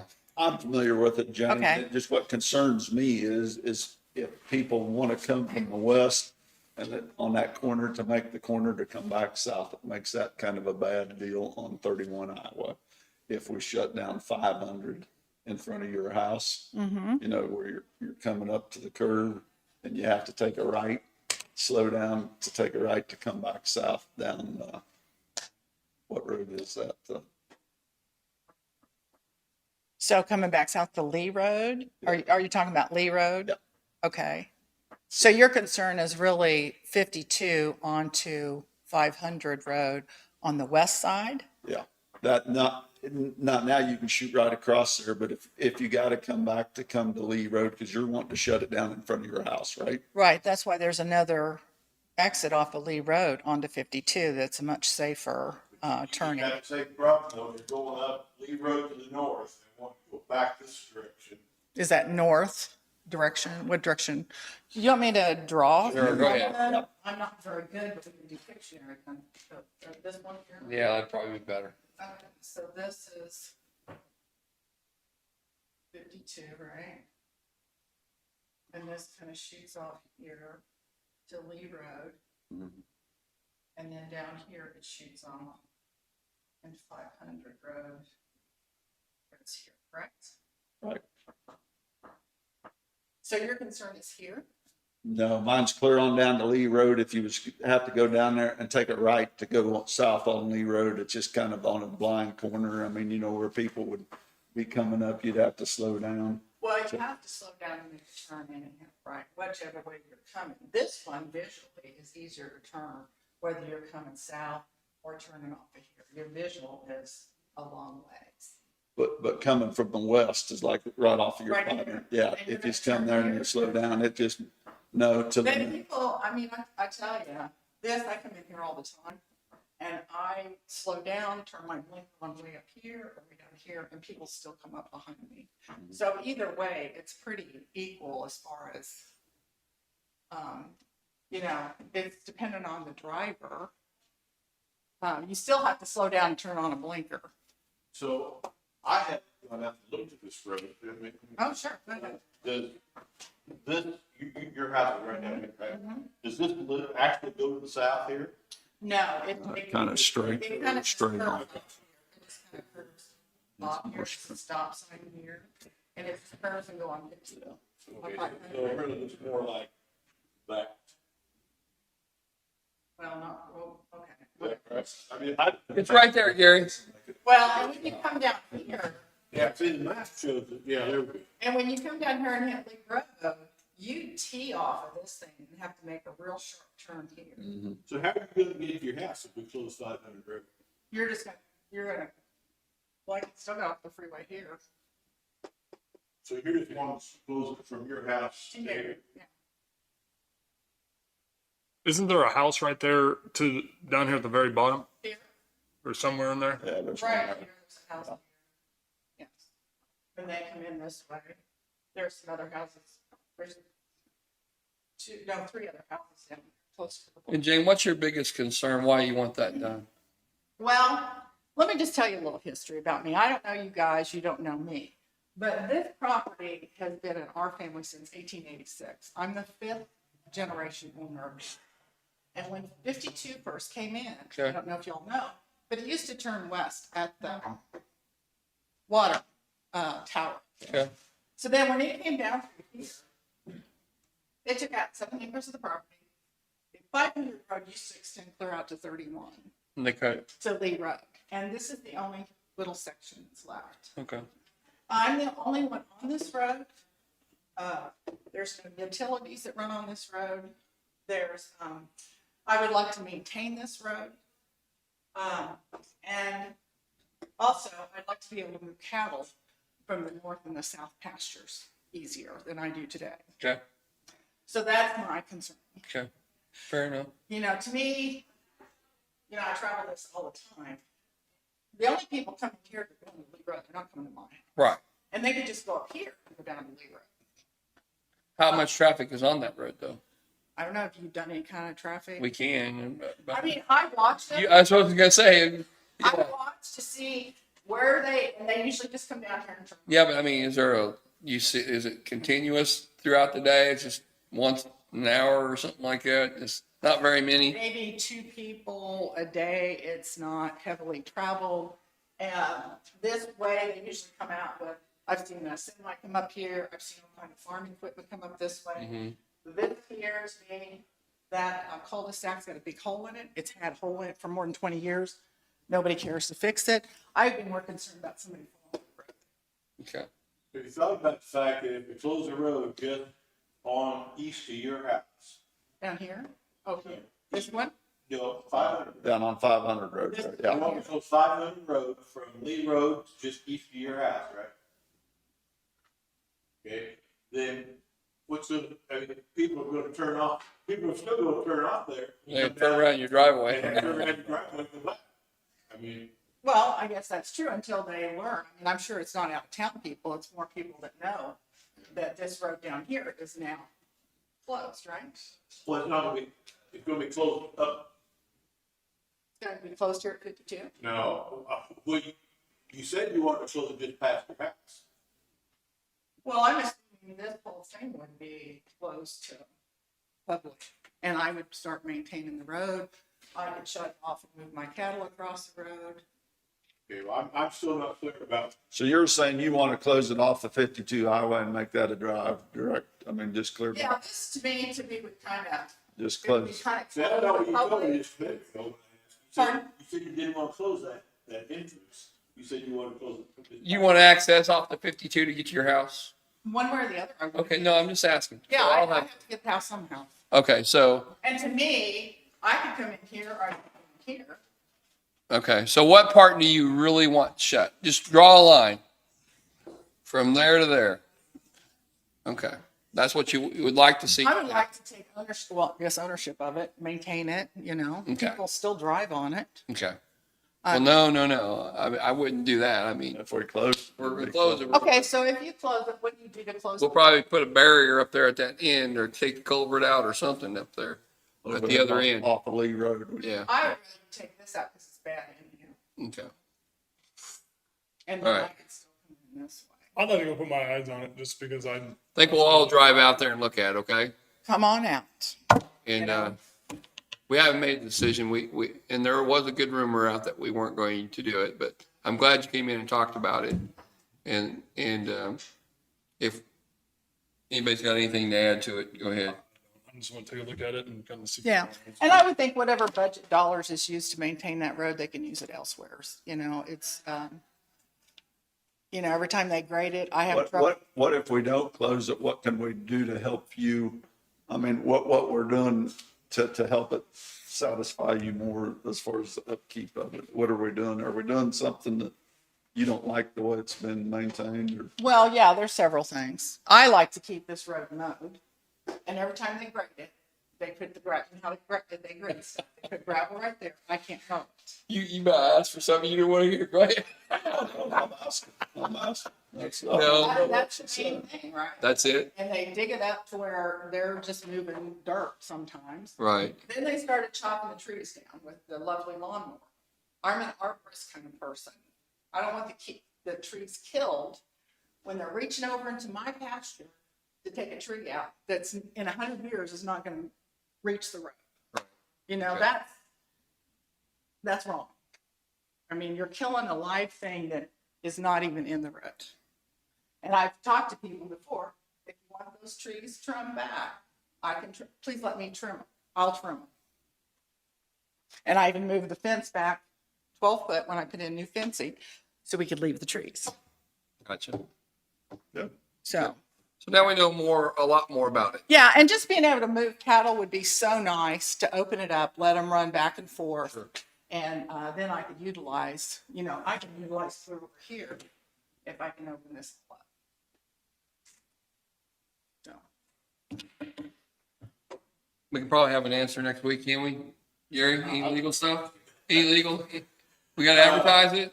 the only question that comes to my mind as far as legal goes is what the state gonna say about closing that access.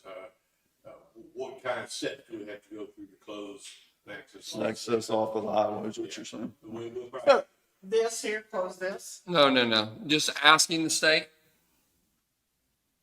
Because it goes all the way through to a different road from the state road. I'm still unclear what exactly, I mean, I'm unclear what exactly we close. I guess that's, I really would like to close this. all. You want to close it from 52 to Well, I mean, if you come in here, you can't go any further than this. I guess leave it open, but if you gotta leave it open for me, I have to get to my resident, my property. Right. So you We'll have just to make leave it a this private open. drive, but what we'll do is make it a private drive for you. No, it'd be a private drive for me. This here would be closed. That's not the way it works legally. I mean, we're either gonna have an open road or we're gonna have closed. road. Right. And 500 would be the enclosed road.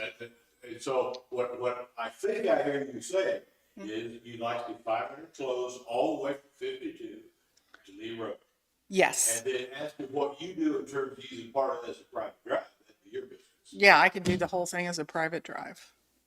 I could open gate. And I'm saying if we're gonna turn a road access to 52 into a private drive off 52, there may be steps we have to take with the state. I don't Okay, so And so we need to check if we, on that. if we need to do that. Should we do it? Should we, I mean, we got those counter deals, I think it would like a study. Just do. be smart to see, how many vehicles are really using that. And why are they using it? Well, We don't stop that. we don't care why they're using it, if they're using it. Oh, if they're using it, okay. If, I don't even know who. Sean, is that something you can maybe set Can you up? put a road counter out there? Kevin Hamer, I believe. Yeah. That does that. Yeah, It wouldn't be a problem. okay. Could I have a road counter on Lee Road and 500 Road? It'd be nice to get a count on Lee and on 500. Can you do that? How long do you want the count to go for? What's a good basis? 2 weeks, a week, Say a couple of weeks at least. couple weeks? Now, it's not fair if you guys just get out there and drive up and down the road, okay? Yeah. Because that's not going to count. Talk up and down. Be real, be honest with this, I did that, I okay? did I know this is the government, but please be honest with it. In the middle of mushroom season and hunting. Yeah. We're trying to get you a good answer though, we will. Yeah, I'd love to have a good answer because I've thought about this for a long time. And at one time I thought about doing it when you could just put it in the paper and, nobody complained, you could shut the road. So, Right. It's changed. No, I'm glad you come down and, let us know. Appreciate your Thank you time. for- And so you think in another week, do I No, need to come back no, or, because this thing? You're gonna do that, and then Gary's gonna look at the state statute, State requirements. So we're gonna look at 3 weeks, won't we? And or then by more the time than we get that. to- So, you know how fast we work as a government, Yes. okay? I wouldn't expect anything from us. Frankly. Okay, well, it's been, Kevin gets set up, run for a couple of weeks, get the report back to us, okay. then we have a week or so to talk about it. And then if we choose to do a road closure, we have to advertise it. Then we have to start the process. And then, Okay, so would you mind telling me what the process is if you decide it's, Process is they passed Intent to close. resolution stating their intent to close the road.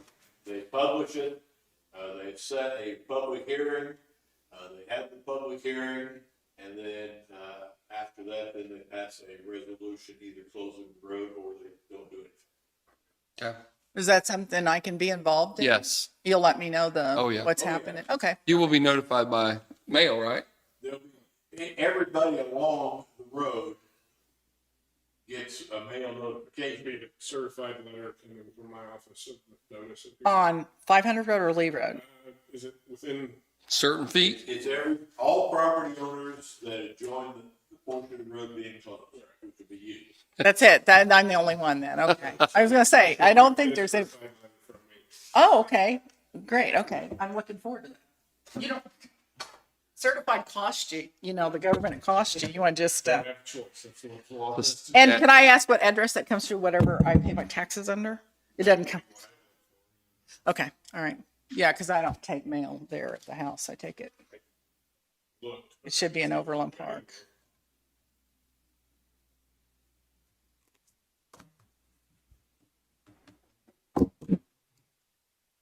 well, thanks, Jane, for It's- coming, it's- they'll check your address, you can walk over there and talk to him. Okay.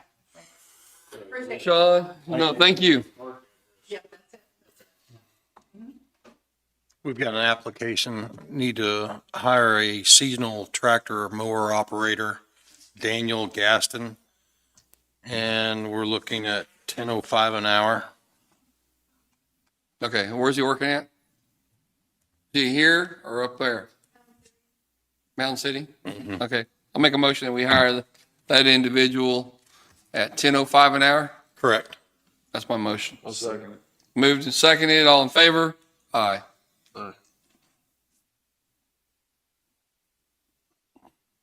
Did you have something else?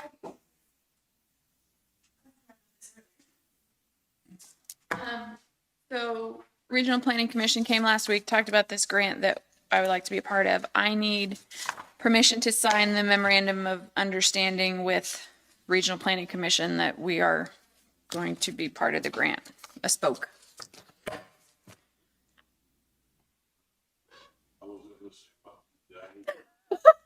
No, I need permission to sign a memorandum of understanding with Regional Planning Commission for the grant that they came and talked about last week, to be a part of that. I'll make that motion. I'll second it. Moved and second, all in favor? Aye. Thank you.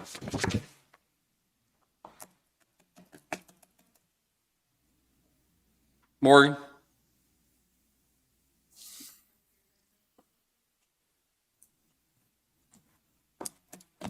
All right, so we've got a couple of different things to talk about on employee issues. How long do you think? How much? 25? You got anything, Gary? Anybody else? Okay. Make a motion, we go into, is it personnel? Yes. Personnel for 25 minutes. That's my motion. I'll second. Moved and second, all in favor? Aye.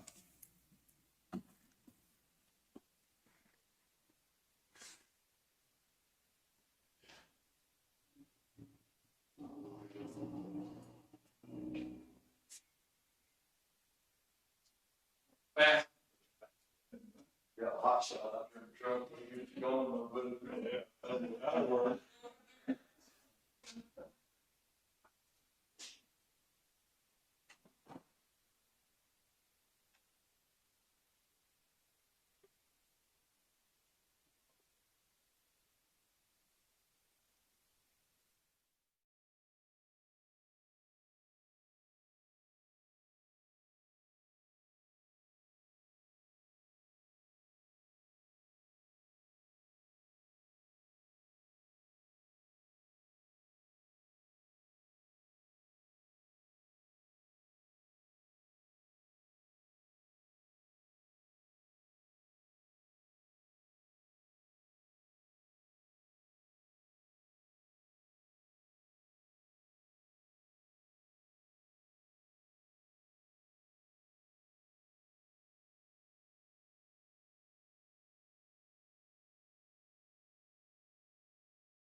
I think I'm probably not go down there anymore.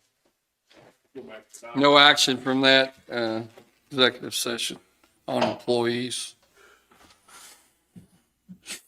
David, don't have any budgets till next week.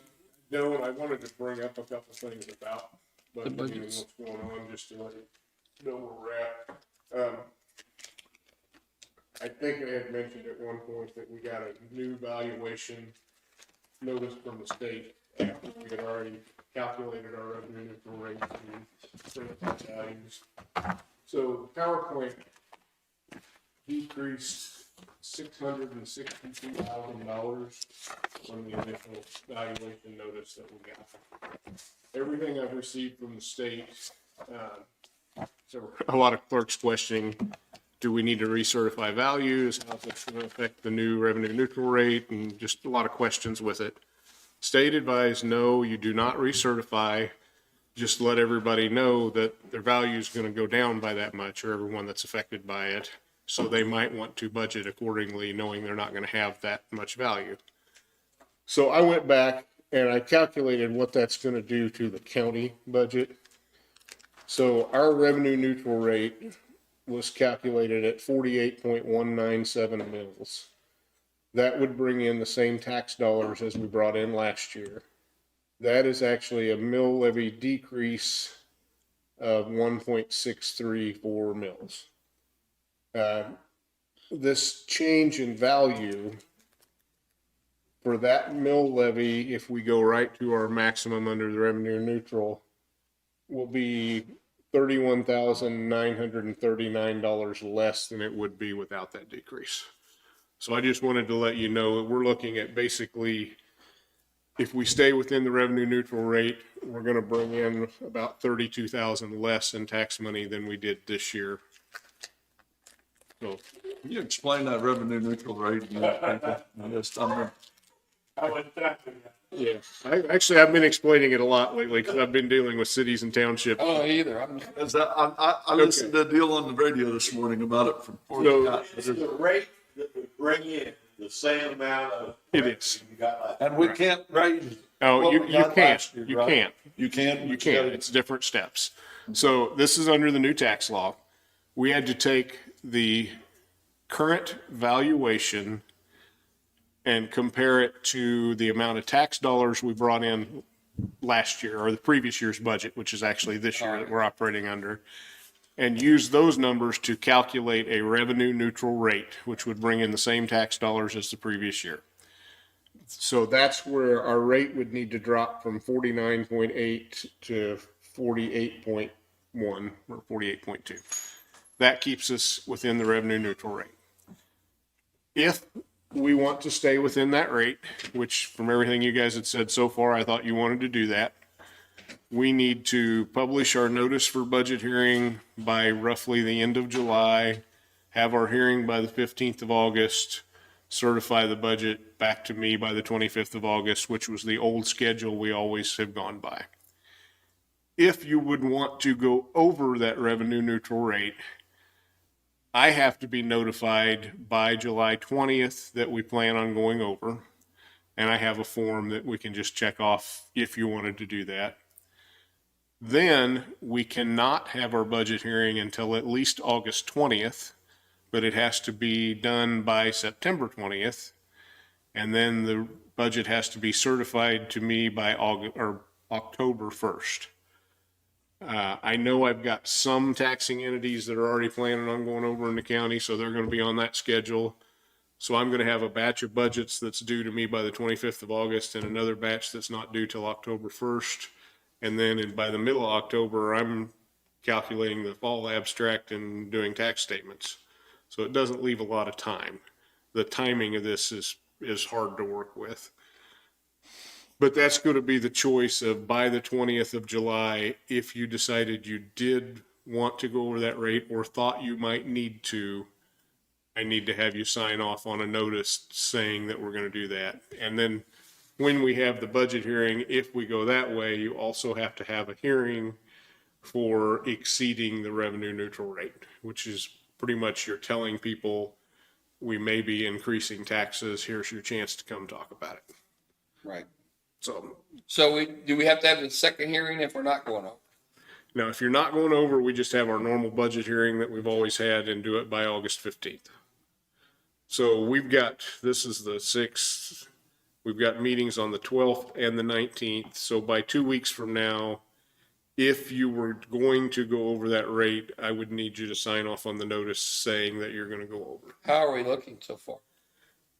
It will be a lot easier to tell you that when I do the rest of my budgets. But actually, Sean's working on public works budgets, and that's such a big chunk. We got to get those in too. I mean, we're probably going to be looking at that 2 weeks from now to have it enough of it in to give you a good estimate of where we're at on everything. So anyway, I just wanted to make you aware of the effect of that decrease. Now, there are always some changes in value from June to November. I mean, that's normal. That's off the property in Linn. Yeah, I mean, there's changes up and down all the time. We always get a second state assessed evaluation on October 1st. Typically, you don't see a big change like that on it because, I mean, that's a, you know, $250,000 change in value is a big chunk that's going to affect budgets. But this one came through, so they let us know early that it's coming. I wouldn't expect a lot of big changes between now and the 1st of October to have much more effect on that. Now, there's about a 6-page definition of all this rate in the tax law if you want to get into that, but that's what it boils down to. So anyway, just wanted you guys to be aware of that, Okay. where we're at. What you got, Danny? Anything else? Or actually, I do have something. So we had the the senior centers people come in and they talked a little bit, and I talked to Morgan and I did some numbers. For the building now, we pay approximately $2,500 a month for water or for Evergy, and then we have $4,000 a year for Evergy and about $2,500 a year for Atmos. Pleasanton, I guess they don't charge water. David, do you know? On the senior center, Yeah. I think that may have been an agreement that was worked out at some point to. And then we go have, ahead with it. I think with all of them, we pay like $10,000 a year in insurance, stuff like that. But anyway, a yearly cost for that building is we pay $7,615 a year. And so say if we did go to Pleasanton, around the $400 mark, that'd be $4,800 a year.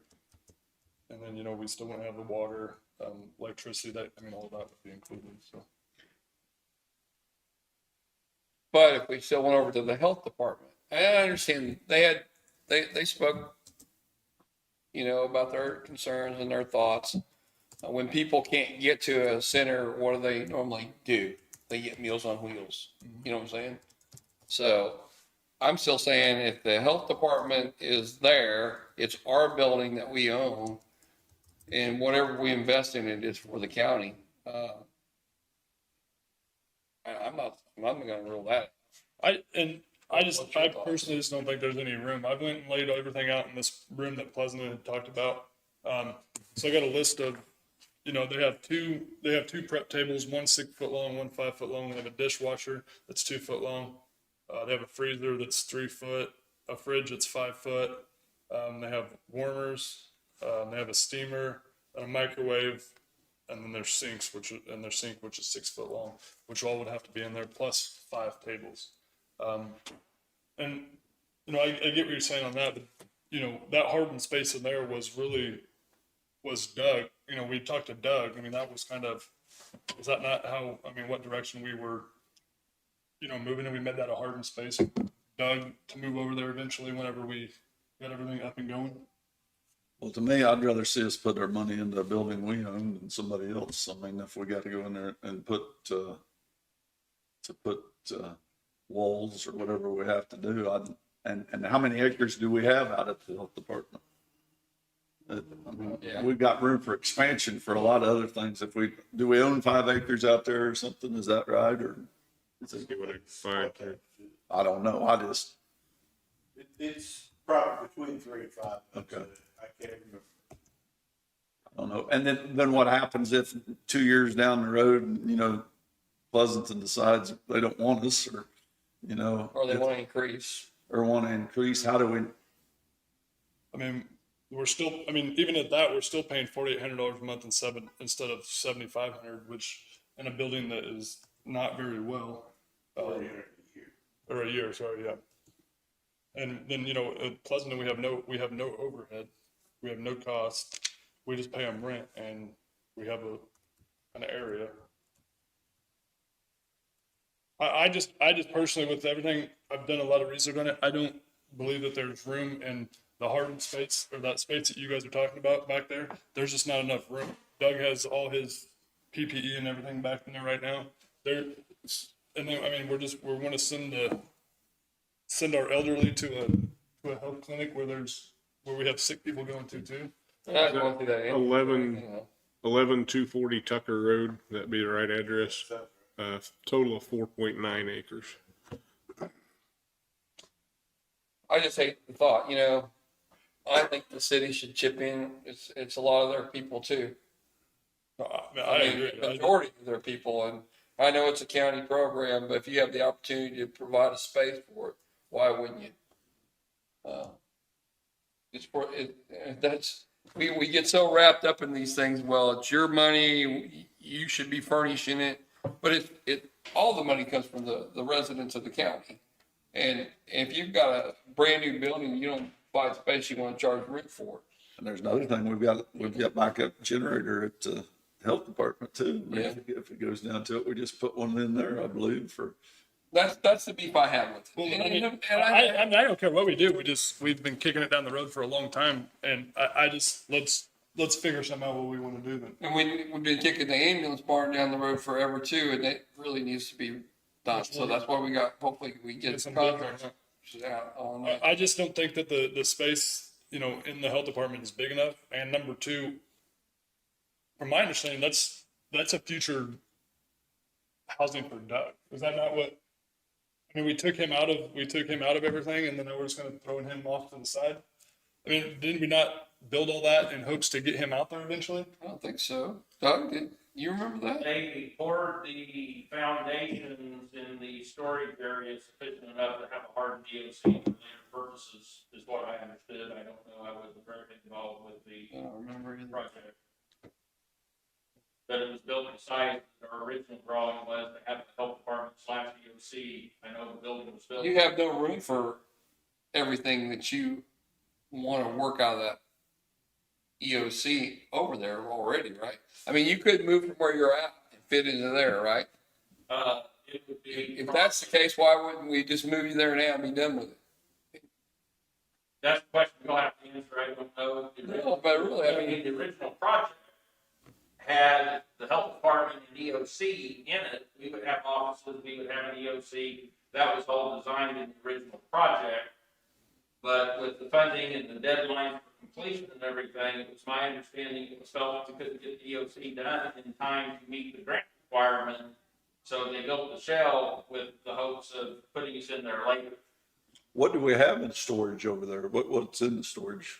Oh, there's a lot of stuff over there. I mean, is that mostly your stuff? A lot of it belongs to the health department and myself in PPE, masks, gloves, gowns, all that stuff, cleaning supplies, all the hand wipes, all those things that were secured for COVID.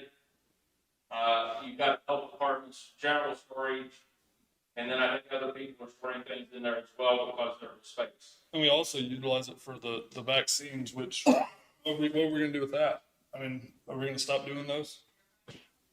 Eventually, I hope we do. Have to. Not you're talking about the COVID. No, just in general, I think. They're in refrigerators, right? Most of them. But they walk.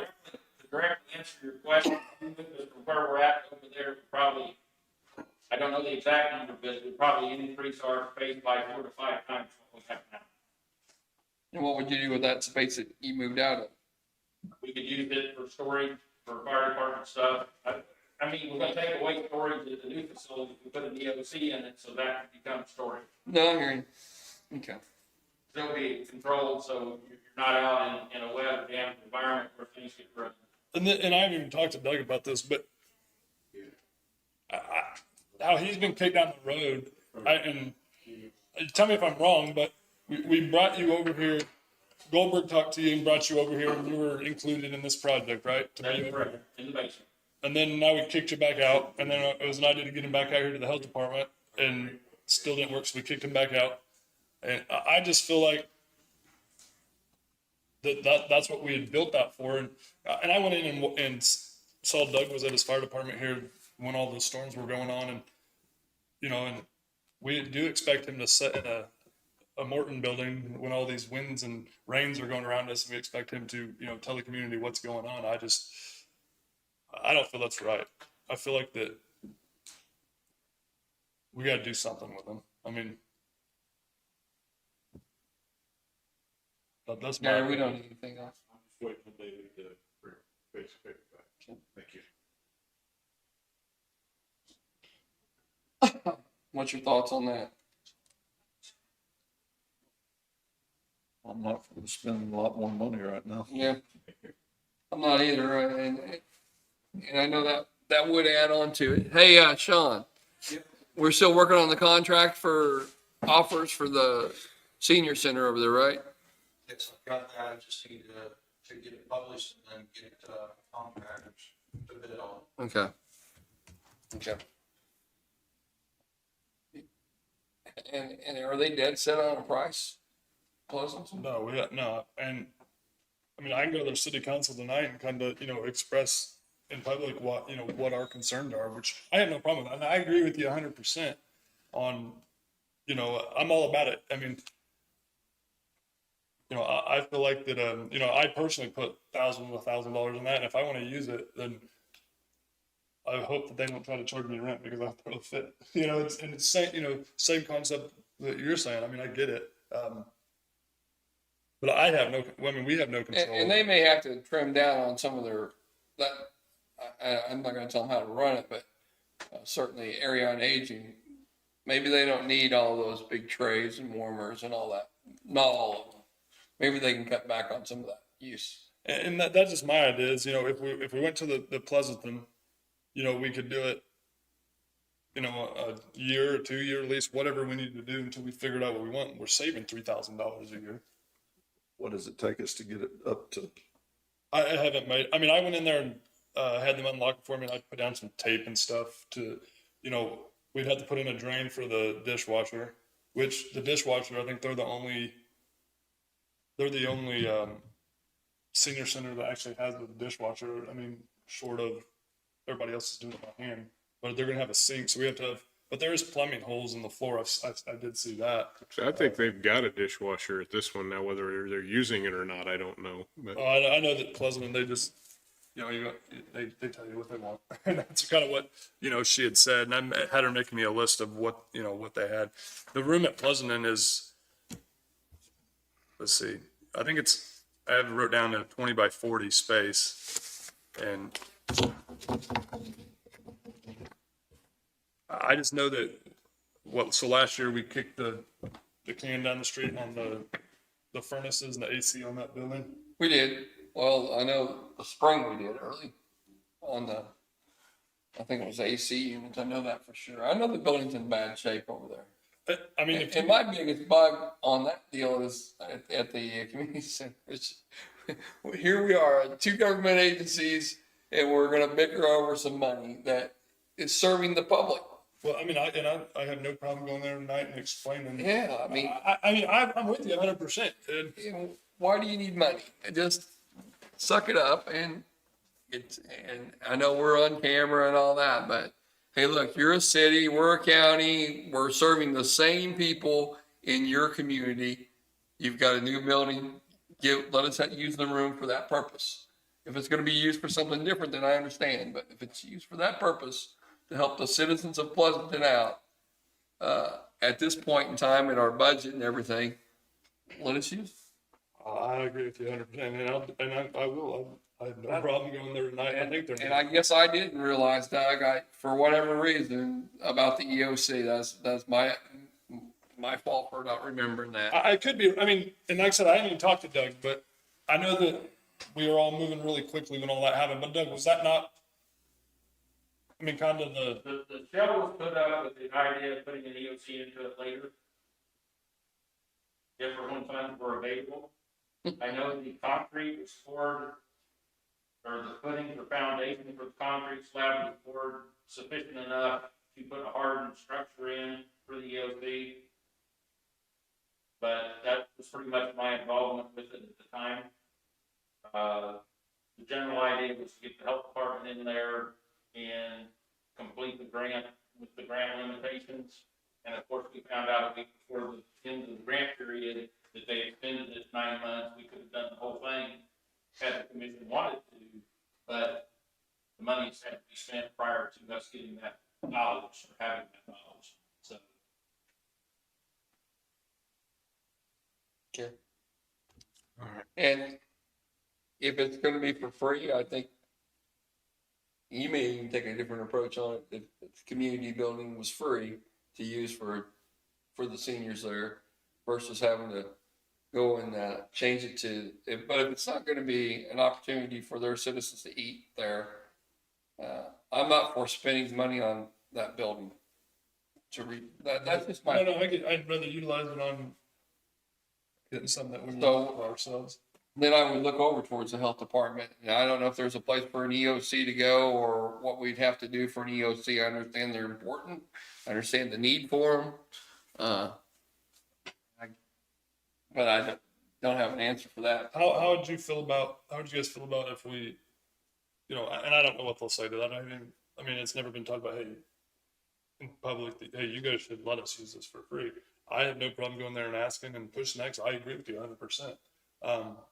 It's the community center. We all pay taxes on it. And, I don't even like they rent it to people, but that's not my decision to make. But what, would you guys be willing to think about negotiating something like giving them that old building for their own use?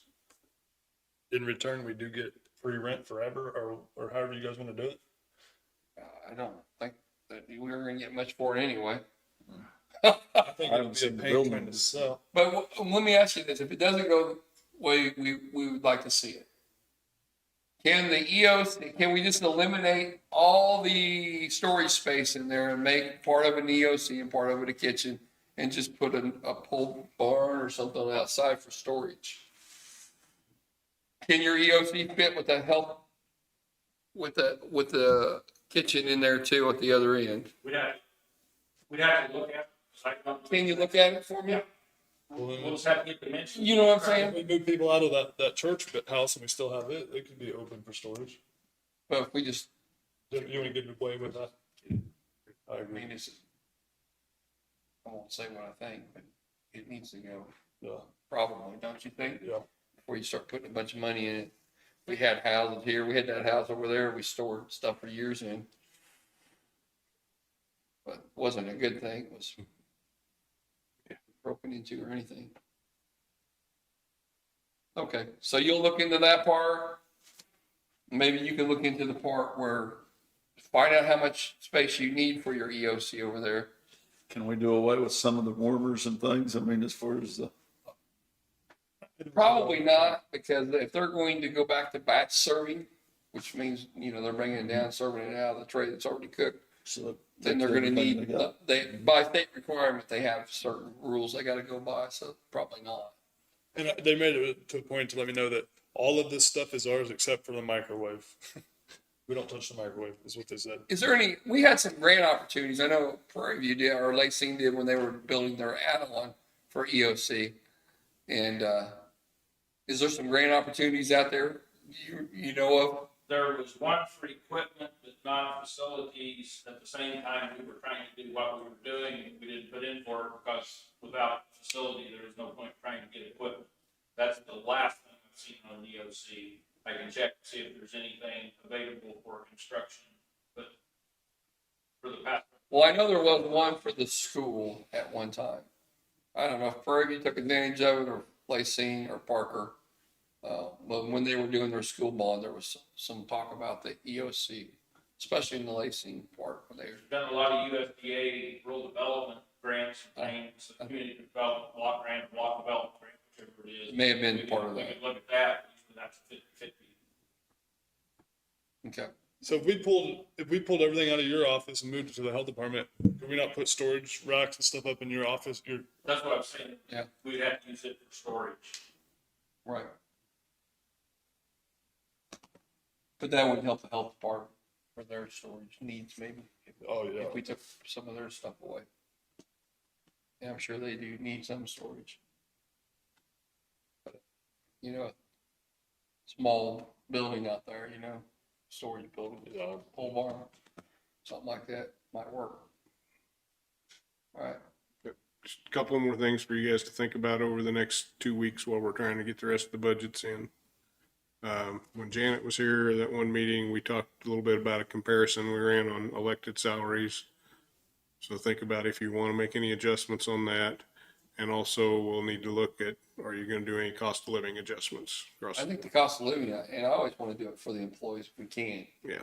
As So you can within, take us, as far as I'm concerned, you can take us out of the equation on that part for. but within 2 weeks, I need to know what direction you want to go on those things. Yeah, I'd just like to know, last time you kind of figured it in and said this is what it would cost. Yeah, and I can do that. Yeah. I'm not quite there, but be thinking about We've these been things. very anyway. fortunate since I've been here and that we've given them a small raise every year. And I hate to see that get broken. Yeah. Because if the cost of living allowance right now is 2.9%, is what I saw when I was reading about it. And usually we're around 1-2%, something like that, then it's something at least. Mhm. And we're still falling behind a little bit if you compare it on the federal level. But yeah, I'd like to see something like that fit in there without going over our, if we need to make some cuts too, then that's, Yeah, and I think our goal is, right, is not to go over that maximum. That's what I'd like to see. Yeah. I really think we can make it all work, but say I've got to get the rest of mine done, get the rest of the public works ones in, and then I can do better. Is he working on, we didn't do the airport one already, did we? Yeah, airport's done. Well, it's not the only thing that's in the airport just for buying fuel. I mean, is that? Let me find it here. I don't know that I have it scanned in, but I know I've got the number. Actually, the airport one is just the same amount as last year. Did they go over last year? It's got 55,200 in that budget, and let me see what we did. I don't think we used anywhere near that last year.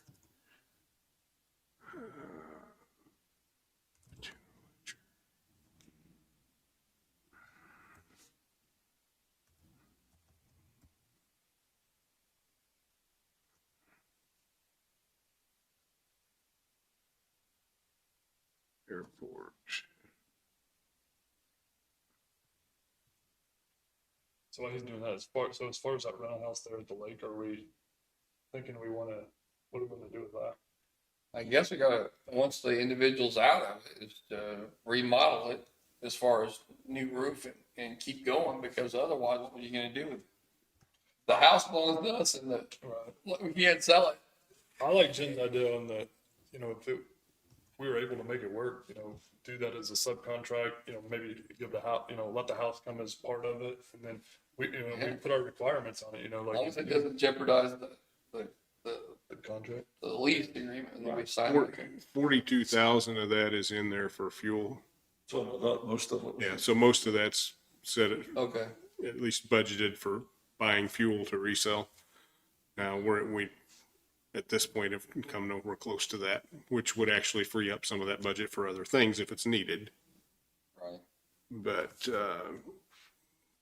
did you guys want to know what it did last year? Was that one of the questions? Yeah, what we spend, Yeah. Was it only like 7? probably mainly for fixing the dang pump. We only sold. We only sold $1,600, less than $1,600 worth of fuel. And spent $1,200. Or get you a plane, surf line. Yeah. Just what I need. You gotta figure out how to pay for it first. Helicopter, you can drive your cattle that way. Yeah, that report's not gonna tell me what I wanted. We'll put some flashing lights on in the race car guys or nothing, start buying fuel. That's what I thought you were gonna say. Well, you asked a question earlier today about the lights, and like, you're running a Well, drag strip out, from- drag strip out there, aren't you? From their meeting, I guess that, those lights are controlled off of the, Yeah, and I actually was up with Scott Lindell, and he hits them 3 times and it turns the lights on. it'll turn. Like, I'm always going up and through there, and I could have swore that right before dusk or right before dawn, They were those all lights on. were on 30 minutes before, and then they'd shut off. But I could be wrong. I haven't paid attention much lately to it, but Last year, we actually spent 30,000 out of that airport budget. There you go. 22 of that was purchasing fuel for resale. And then there were just other odds and ends that we did out there. Okay. That's what we'll do. You got anything, Doug?